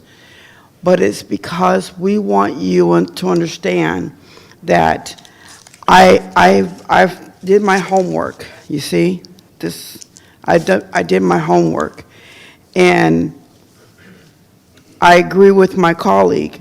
I was one of the ones that said no to Orsom because it was going to hurt my family. Their front door was my back door. So of course I'm going to say no. But again, I did my homework. And it's a hard place to be here when you get to know the families. And you kind of want to be that peace person, but it's not about that in some cases. I too am here sitting as an elected official that represents all of Vallejo. And I have seen where we have said no to places that are now collecting money from our own people. Let me tell you who? Walmart. We're the #1 feeders. But my biggest concern, as I said to both families, is your safety. If you are on this property by choice or however that looks, whomever decides what, and something happens, I feel like we are obligated to make sure you're safe as a city of Vallejo. And I don't know about you, but you wouldn't watch somebody get hurt when you have an opportunity to help them. And I do understand both chairmans. From day one, I felt both of you. To watch you, I feel like, please bear with me. I know I'm emotional sometimes, but I've been when family has been feuding, and I've been wanting to bring the peace, but I can't. So it's not about Vallejo, because this is not us. This is between you two. You said that to me personally. Both of you did. And you both said that you would not want either one of you to be hurt, and if somebody was able to help them. You both said that to me. And so I just ask you to put yourself in our place. And I want to thank you for everything you have done, both of you. But most importantly, I want to thank you for being authentic. And I want to thank everybody in the room for speaking from your heart and speaking from a place that has been challenging. So at first I wasn't going to say anything, but I have prayed, and I just wanted to say to you that just know that however we vote, know that it's from a place to thinking of both you and also the city of Vallejo. Thank you so much for this. Councilmember Braganza. Thank you, Vice Mayor. I agree with my colleague, Councilmember Gordon. I have met with the tribes personally, and I welcome both of you, all of you, into our community. Any event that you want to do, anything that you want to aspire to do, I'm always supportive. I was supportive of the waterfront project. I'm supportive of this project. I apparently, unlike my colleagues, do not see this as a money grab. I don't think that this is something where we need to be gouging the tribe to try to get what we want out of this. They're not here to save our city. They're here to be partners with us and build us up, as well as building themselves up. So, although there's lots of economics to be made through our other processes, through using hotels, using restaurants, dropping kids off at Six Flags while the parents go to a show or maybe go to the casino. And there's lots of other ways to drive development besides just sitting here with our hands out waiting for the tribe to pay us. So I'm appalled that we are sitting here having this discussion, demanding for more money and have this come back when we have more money in our pockets. And I think that's inappropriate, so I'm just going to leave it at that. But I do fully support this project, and I'm kind of disappointed in the comments that I've heard tonight. Thanks.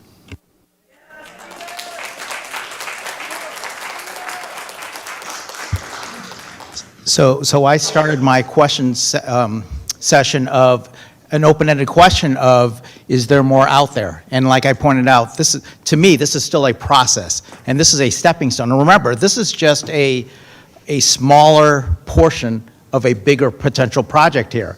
And the last I checked, we're in a $29 million deficit moving forward. And so from an economic standpoint, and to Councilmember Matias, what are we going to say yes to? Last I checked, we don't have very many projects that are in the pipeline right now to say yes to at this point. And so with that being said, from the information provided and seeing the collaboration up to this point, once again, I think it can be better and improved to a certain extent, but in my mind, we have to start somewhere. We have to say yes to something, and this is and to the point that they don't need to come to us. They don't need our approval for anything. They don't need anything from us, but they're willing to collaborate and speak to us and see what they can help support with. I think that's still an open dialogue that we can still have to move this forward. But once again, if we're looking for the short term, this is not the end all be all answer to everything. This is once again, in my mind, a stepping stone to bigger and better things. But until we take this leap of faith of something that is the opportunity there, I don't see what else we have down the pipeline that's going to get us somewhere moving forward. I mean, if we talk about we need these services, we need these resources and supports, number one, we need funding and money to do that. And we need an opportunity, we need an economic development opportunity that's going to start something. This may start something into a bigger project. Once again, I'm looking forward to the bigger and better thing. Obviously, that is going to play itself out through the courts and through this whole process. That's way down the line still. But if we're talking about an immediate fix right now, this is something I see that this is something that's going to help right now. So in my mind, we need to move forward with this, and I'm in full support of this project with the opportunity out there. And once again, I turn it to the tribe to say, where else can we improve this process? Where can we help support this more? And you see the concerns up here. So this is more than and to Councilmember Genzer's, I don't want this to be a money grab. It shouldn't be a money grab. This is a collaborative opportunity here, and they've shown their willingness to collaborate on something like this. I think we just need to have more robust conversations and identify where do we as a city truly need the help and support at, and if they're willing to speak and talk to us about it, at least that's a dialogue we can have. So once again, I am in full support of this, and I hope my fellow council members are.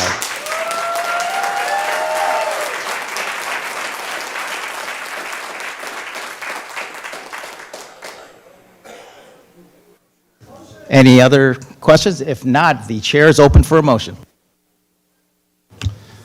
I move that we adopt a resolution approving a memorandum of understanding between the City of Vallejo and the Scotts Valley Band of Promo Indians for the temporary city services. For temporary city services for a temporary tribal development and encroachment permit, which must include community engagement in each step of the way. Authorizing the city manager to execute the same and finding such actions exempt from the California Environmental Quality Act, CEQA, pursuant to CEQA guidelines, section 15303 and section 15304.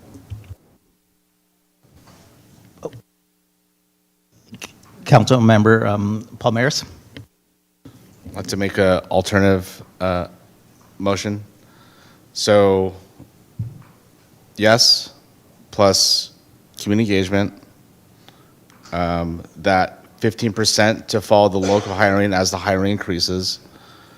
This is really the direction, but discussion of the $100,000 for nonprofits that comes back before City Council, and a contribution for the White Slough cleanup.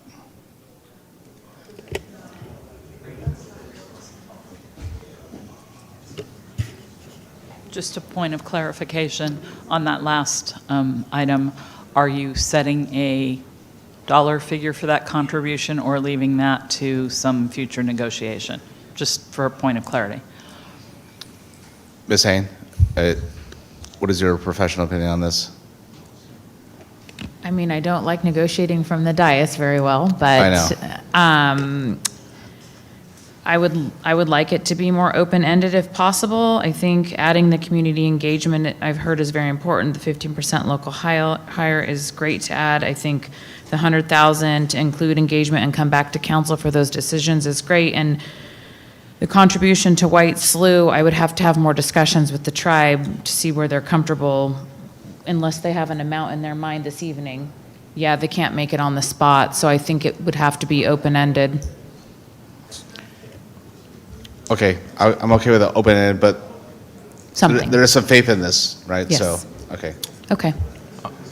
Vice Mayor, how many alternate motions can we have? Or City Attorney, sorry.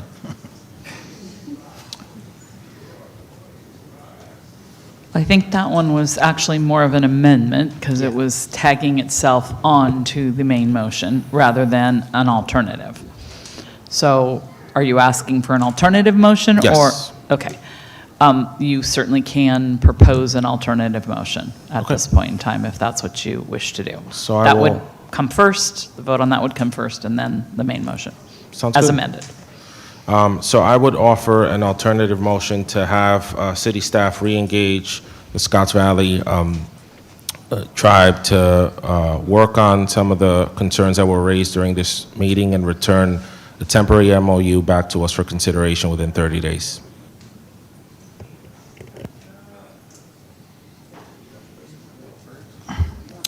The alternate would be the first. Correct. So with that being on the table right now, we need to vote on that alternative motion at this point.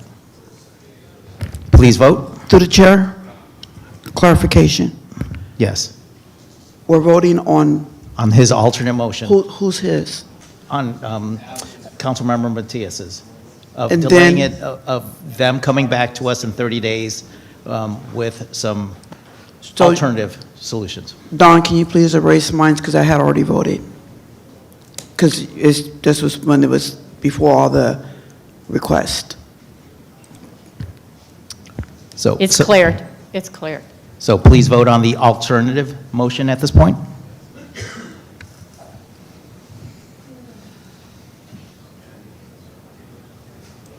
Oh, okay, I think everybody voted. So the motion fails with council members Ledeju and Matias in support.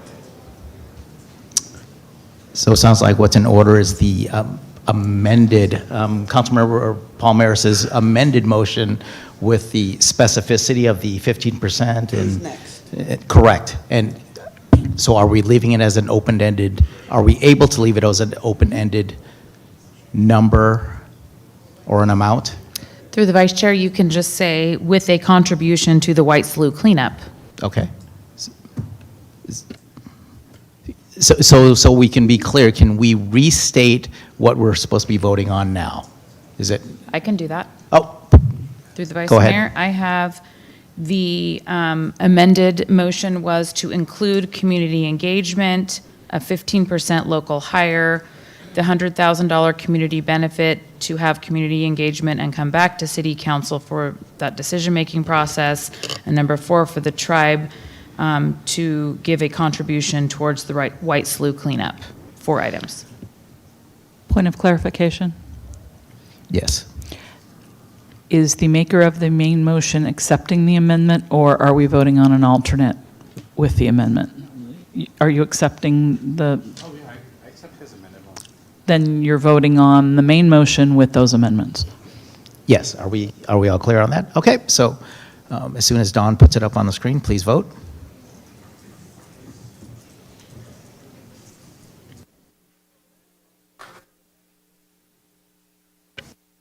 Please vote.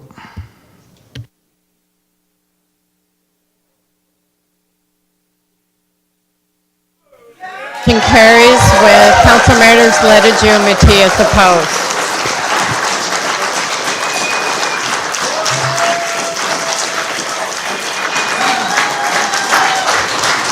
Want to thank everyone and thank everyone's public participation for this. City Clerk Abrahamson, could you please announce item, I'll give the gallery a few minutes to leave.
No, we're not recessing, we're just letting the crowd exit.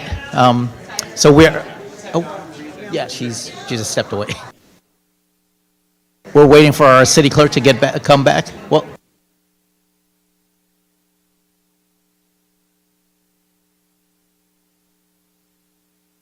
Councilmember Regenza, could you please read item 9C? Yes. Item C is discussion regarding council team building and goal setting and selection of dates. Manny, please start the 2-minute clock. Anyone wishing to address the council on the item both in person or virtually must either sign up using the electronic kiosk located in the back of the council. Sorry, through the chair. Can you please move out of the council chambers, please? Your voices carry a lot down here and it's hard to hear. Yes, please. So please move your discussion out into the hallway. Thank you. Thank you. Continuing on with the disclaimer, please sign up at the chambers or raise your hand virtually by the end of the 2-minute clock. Anyone signing up to the speak or raising their hand virtually after the end of the 2-minute clock will not be recognized. Assistant City Manager Nalungo, do we have a presentation? Oh, I guess, sorry. We do, Vice Mayor. We have a presentation this evening. Narcissa Wilson will actually be presenting this item. Thank you for that. Just want to give it a minute or so while we... Okay. If we can get those doors closed, please, so we can continue the meeting. Okay, thank you. Good evening, Vice Mayor and Council. I'm here tonight on behalf of City Manager Murray, who's absent. Tonight, I'm here before you as we are seeking consensus on dates to hold our annual goal-setting and team building sessions. In January, we came before council and you all approved Jacob Green and Associates to be our facilitators. Jacob Green and Associates has interviewed council and the executive team and has also developed a community survey, outreach survey that you all have reviewed. We've conducted multiple polls for availability for a 2-day session with this council, and we have not been able to find or gather a consensus. At this point, we're bringing it forth to council to avoid additional delays and hope that you all can select a date for goal setting tonight. There are dates presented in the staff report, which are Sunday, May 31st, Monday, June 1st, Tuesday, June 2nd, and Wednesday, June 3rd.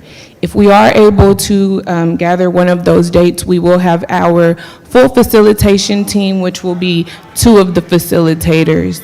If we need to look out further in June, it is highly possible that we will only have 1 facilitator for this session. And I'm asking for you all to have a discussion and provide dates of availability. Councilmember Regenzer. Just for clarity, you're looking for just, it's a 1-day session or is it 2 days? And do the 2 days, is it 2 days? 2 days. And do the 2 days have to be back to back or can we have them separated? I know it's obviously easier for the consultants if it's back to back, but. They do not have to be back to back, close together. They are coming from Southern California, so if we could have a day in between, that would be best, or back to back. Thank you. Councilmember Gordon. Thank you so very much. I appreciate this, and thank you for making sure that we incorporate team building, because I feel like we can't do goal building if we haven't built up the team. So I appreciate that. Can I ask them if do these dates coincide with our liaison positions that we represent? I believe 2 of those Wednesdays is sometimes an alternate day with my PB, and then also, or the beautification. I just want to make sure, as long as they don't go against that, I'm good with both dates that you suggested. I'm not sure of your individual assignments. However, The time would be around 9 to 4, I think was Okay. originally presented. So it would still be business hours. Sorry, I didn't hear because of the crowd in the back, but thank you for clarifying that. Councilmember Letasju?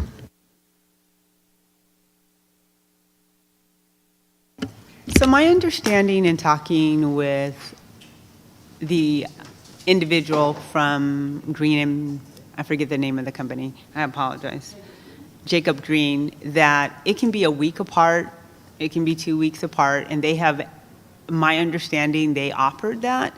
So I don't see, it could be 5 days later, they're okay with that, because they understand that people are busy. So, and May 31st, is that a holiday weekend? No, but it's a Sunday. The holiday's the 25th.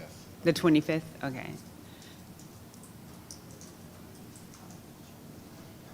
To your point, Councilmember Letasju, we can, I mean, it would not be ideal, and I don't think that we budgeted to have them come to Vallejo, go back, and then come back. Not to say that we can't, but just within our current budget, it would be ideal for them to be close together.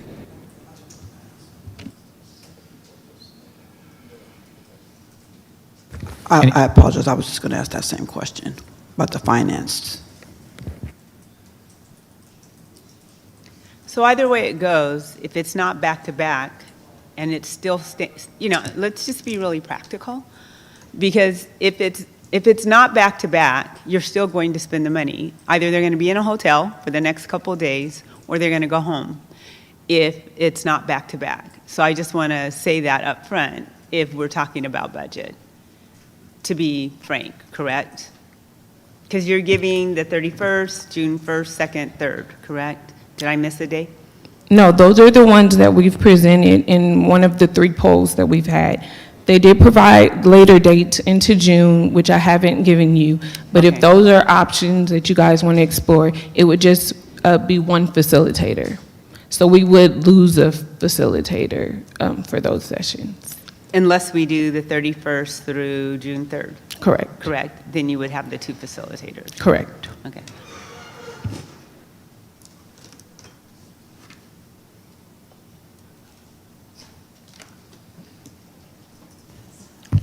Councilmember Begenzer?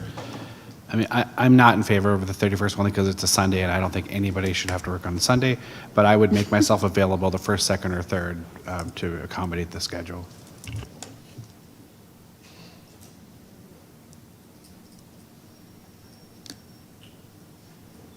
Can I ask what the other dates are? June 9th through 12th. Okay, so June, it's all week. yes, and the 9th is a council day, so that would be one. And then June 16th through the 19th. And confirm what those times would be for those 2 alternative weeks? The time would be the same. We're still business out. Is that what you're asking? Yes. Yes, yes. 9 to 4. 9 to 4, thank you.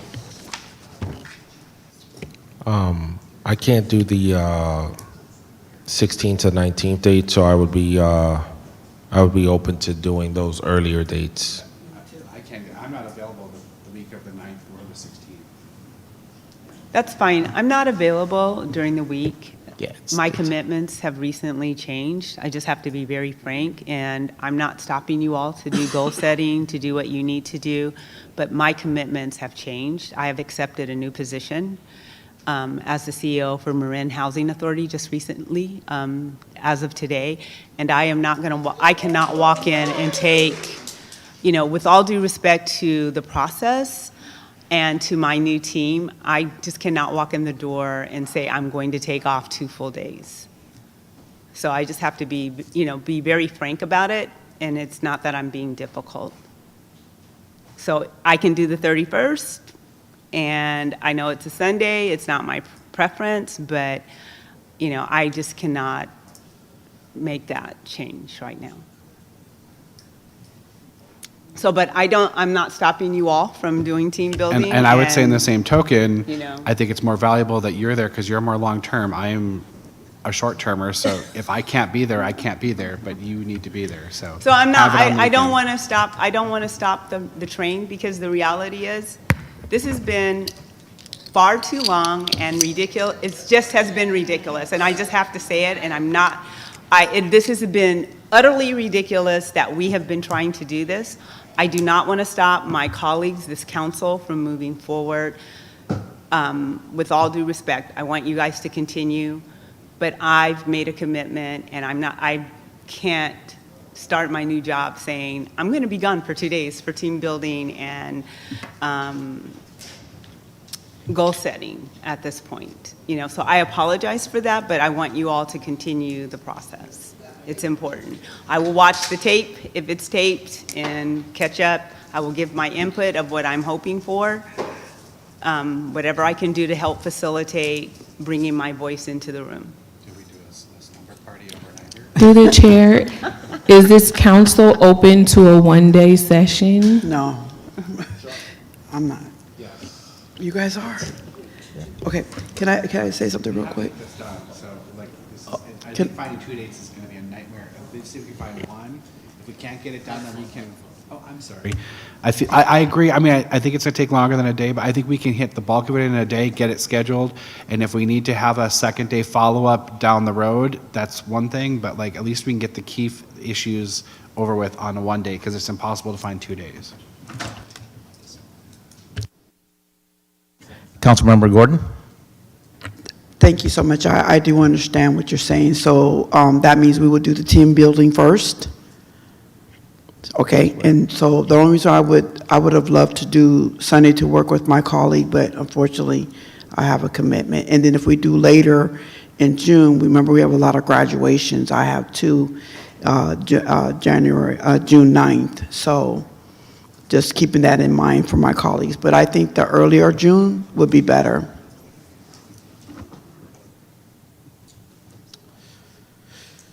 So if you're doing it June 1, 2, 3, you're doing it during the week, I want to make this clarification.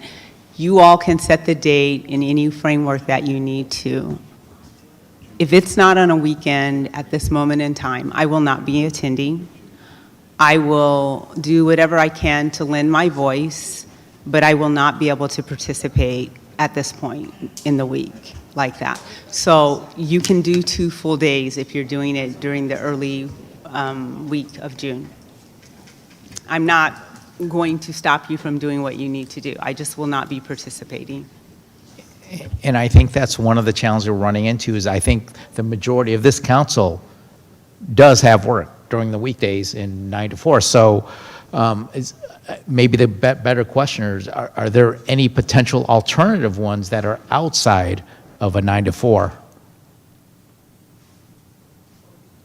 Or Like an evening? Yes.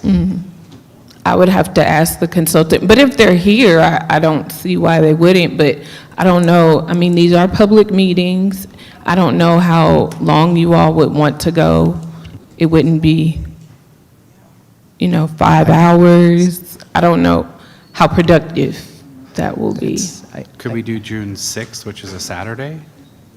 I mean, June, a Saturday and a Sunday. I don't know if that's what the consultants. If we could try to do a weekend.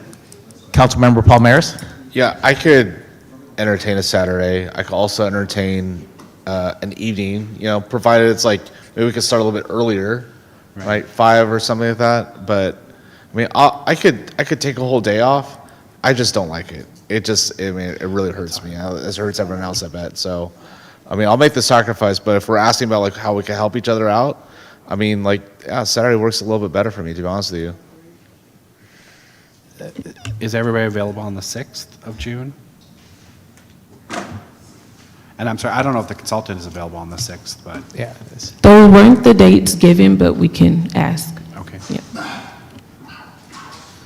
So what I'm hearing, it sounds like at least one weekend day, and potentially, if we have to do a second what I would consider an overflow day, that potentially could be an evening one on a weekday. So, but it sounds like we need to get verification from the consultant first of their availability, and I would ask them to look at the weekends, whether it's a Saturday or Sunday, with a potential overflow weekday in the evening, if that's an opportunity. I'm available, sorry. Oh, go ahead, Councilmember Gordon. Thank you. So let me just be clear. When you did that survey with us, did you say you did this earlier survey from us? Through the city clerk, we did a poll for the dates, yes. Okay. And so these are the dates that they settled with out of all that survey that you did with us? These are the dates that are left from all of the dates we've given you all. So, because I just want to make sure our colleagues remember that, because I did recall that. I did have 2 obligations on those earlier days that were provided, but I rescheduled those. So, because I thought that's what my team needed from when we did that poll. So I was compromising.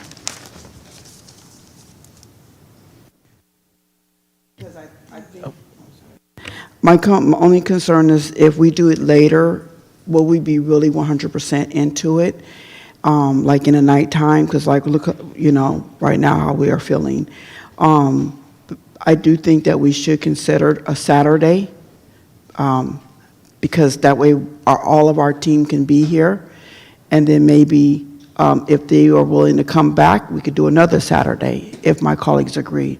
Do you think that would be appropriate? So that way we can really get 100% into the, especially because we're paying quite a bit of dollars. So we want to get our money's worth as well. So will my colleagues consider that? Councilmember Matias? I'm only available for goal setting on the 6th. I'm not participating in the team building. I can only do one day. I'm just being straight up. So maybe we're going back to the consultant to find out what weekend days they may be available. And it sounds like if there is a second day, that's something that we as a, is June 6th, I mean, a straw poll right now, is anybody from the council? So I see one, 2, 3, Yes, June 6th, but that first one should be goal setting. That was my first request. So it sounds like Councilmember Palmeris and Councilmember Ledesju are checking their calendars right now for June 6th. June 6th, a Saturday. If, once again, this is the premise of if the consultant is willing and available then too. Okay, so that's, and once again, we don't have the mayor here to speak for her either, so that's 5 out of 7 so far. Are you available June 6th? I'll just say tentatively, yes. Okay. We have a baby on the way. Oh. Congratulations. It's just, we waited so long to do this. I'm sorry. Yeah, this is life. Yes. But I just want my colleagues to understand, I am not interested in holding up the process any longer. I apologize that this is just what my life is right now, but I am more than happy for you to continue, and where I can lend my voice, I will do that. So this is important, but I just cannot navigate some of the things that are going on right now. So is there Through the Vice Mayor, we do have a member of the public that would like to speak on that. Go ahead. Leah Meintenheimer, please approach the podium. We haven't called for it yet. I said we haven't called for speaking yet. Along with council, the community's been waiting for goal setting as well. We waited last year and didn't get it. We're waiting this year to get it. We have a lot to say to you. We would like, and part of that goal setting is that you commit to the fact that when we have big issues coming to the city, that you are addressing community engagement long before it hits the agenda, so that the community has something to say. Because the most important thing I think that people need to remember is that we pay for this building to exist, but we don't get asked. Decisions are made for us, not by us. So we need that as part of your goal setting, to talk about how do you have community engagement, you direct staff to make sure that they understand that, and that we do this long before this thing comes to the agenda, so that we can start talking about how the community wants this city to move forward. Not what developers want, not what other workers want to do, but what the community wants for this. So please come up with a date, come up with it, and whatever date that is, I will make arrangements to be there, because I still have a lot to say. Thank you. Thank you for that. Councilmember Ledger, your light is still on? Did you have? Oh, I apologize. No. So are we waiting for the consultant to confirm the June 6th date? And are we asking for a potential alternative or an overflow day or a second day? And I think one of the alternative options was a second Saturday. So it sounds like if the consultant can offer several weekend days, it sounds like those are the best the most appropriate opportunities for this council, at least to potentially attend in full force. So we look forward to that. So it sounds like it sounds like there needs to be a formal motion on this. I move that we hold the goal-setting session on June 6th, pending approval from the consultant, with an alternative Saturday as an alternative date set by the consultant. So as soon as Don gets that up, please vote. Councilmember Gordon? I would like to make a friendly request that the team building is first, because that's what I put on the agenda in the beginning before we talked about goal setting.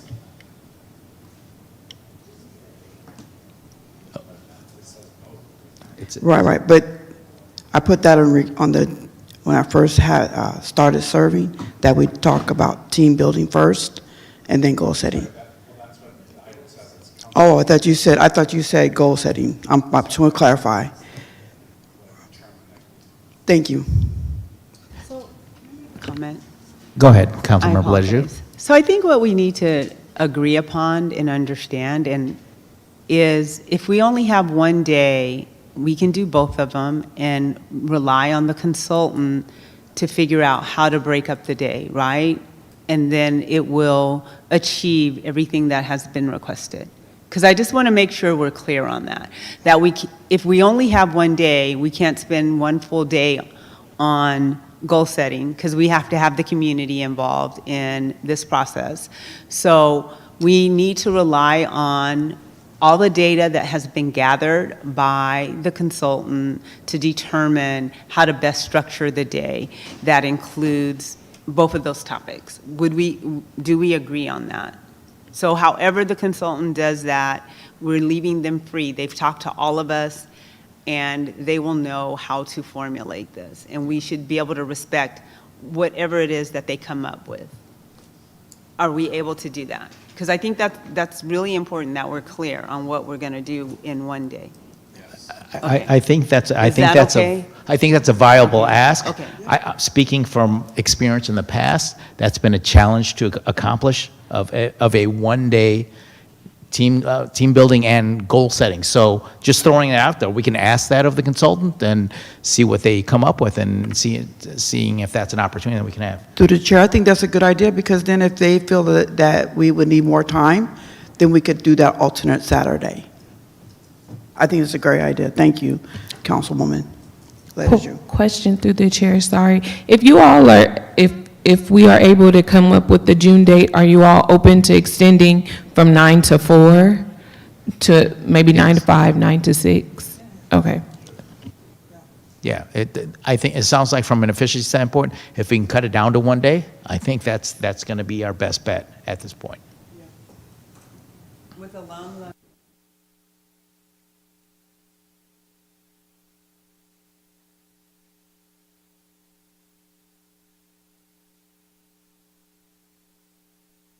So did we have we have a formal motion on there, but it was for 2 days with a. Alternate date if we needed it, but it's for June 6th. Okay. Okay. Please vote.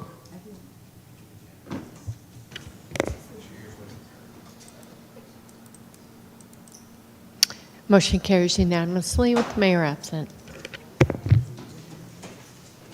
Thank you for that. So where are we at? Oh.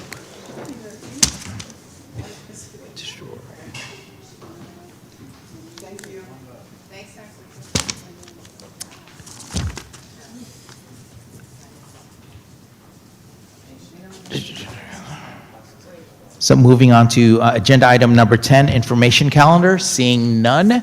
Moving on to agenda item number 11, city manager's report. Nothing to report. Thank you for that. Item number 12, city attorney's report. Same answer, nothing to report. Thank you for that. Moving on to item 13, community forum. I will now ask Manny to start the 2-minute clock for anyone wishing to address the council on items not on this meeting agenda, both in person and virtually. At the conclusion of the 2 minutes, anyone wishing to address the council must have either signed into the electronic kiosk in the back of the council chambers or raise their hand virtually. Anyone signing up or raising their hand after the 2 minutes is up will not be recognized.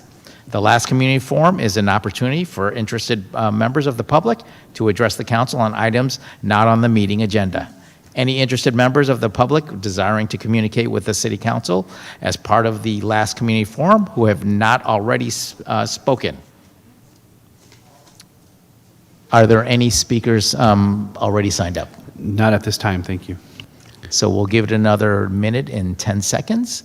To the Vice Mayor, in the meantime, currently do not have any members of the public signed up online either. Thank you for that. So let's wait till the clock dies down. While we're waiting for that,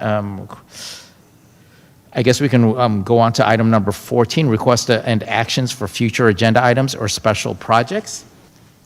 Opening it up to the council. Seeing none, moving on to, where are we at? 43 seconds. Moving on to item 15, we can start the report of presiding officers or members of the city council. Councilmember Gordon. Yes, I would like to say thank you to MIT for inviting me and my colleague, Councilman J.R. Matulik, to be part of their mock council meeting. It was very rewarding. The feedback, they were very engaging. So thank you to staff for that participation, which was Victoria Grace Barksdale. I also like to thank Apostle Summers for recognizing myself and my colleague, Dr. Lejeune, for the award that they presented us for the Women's History, International Women's History Month. So they invited multiple of us, and it was really a wonderful honor.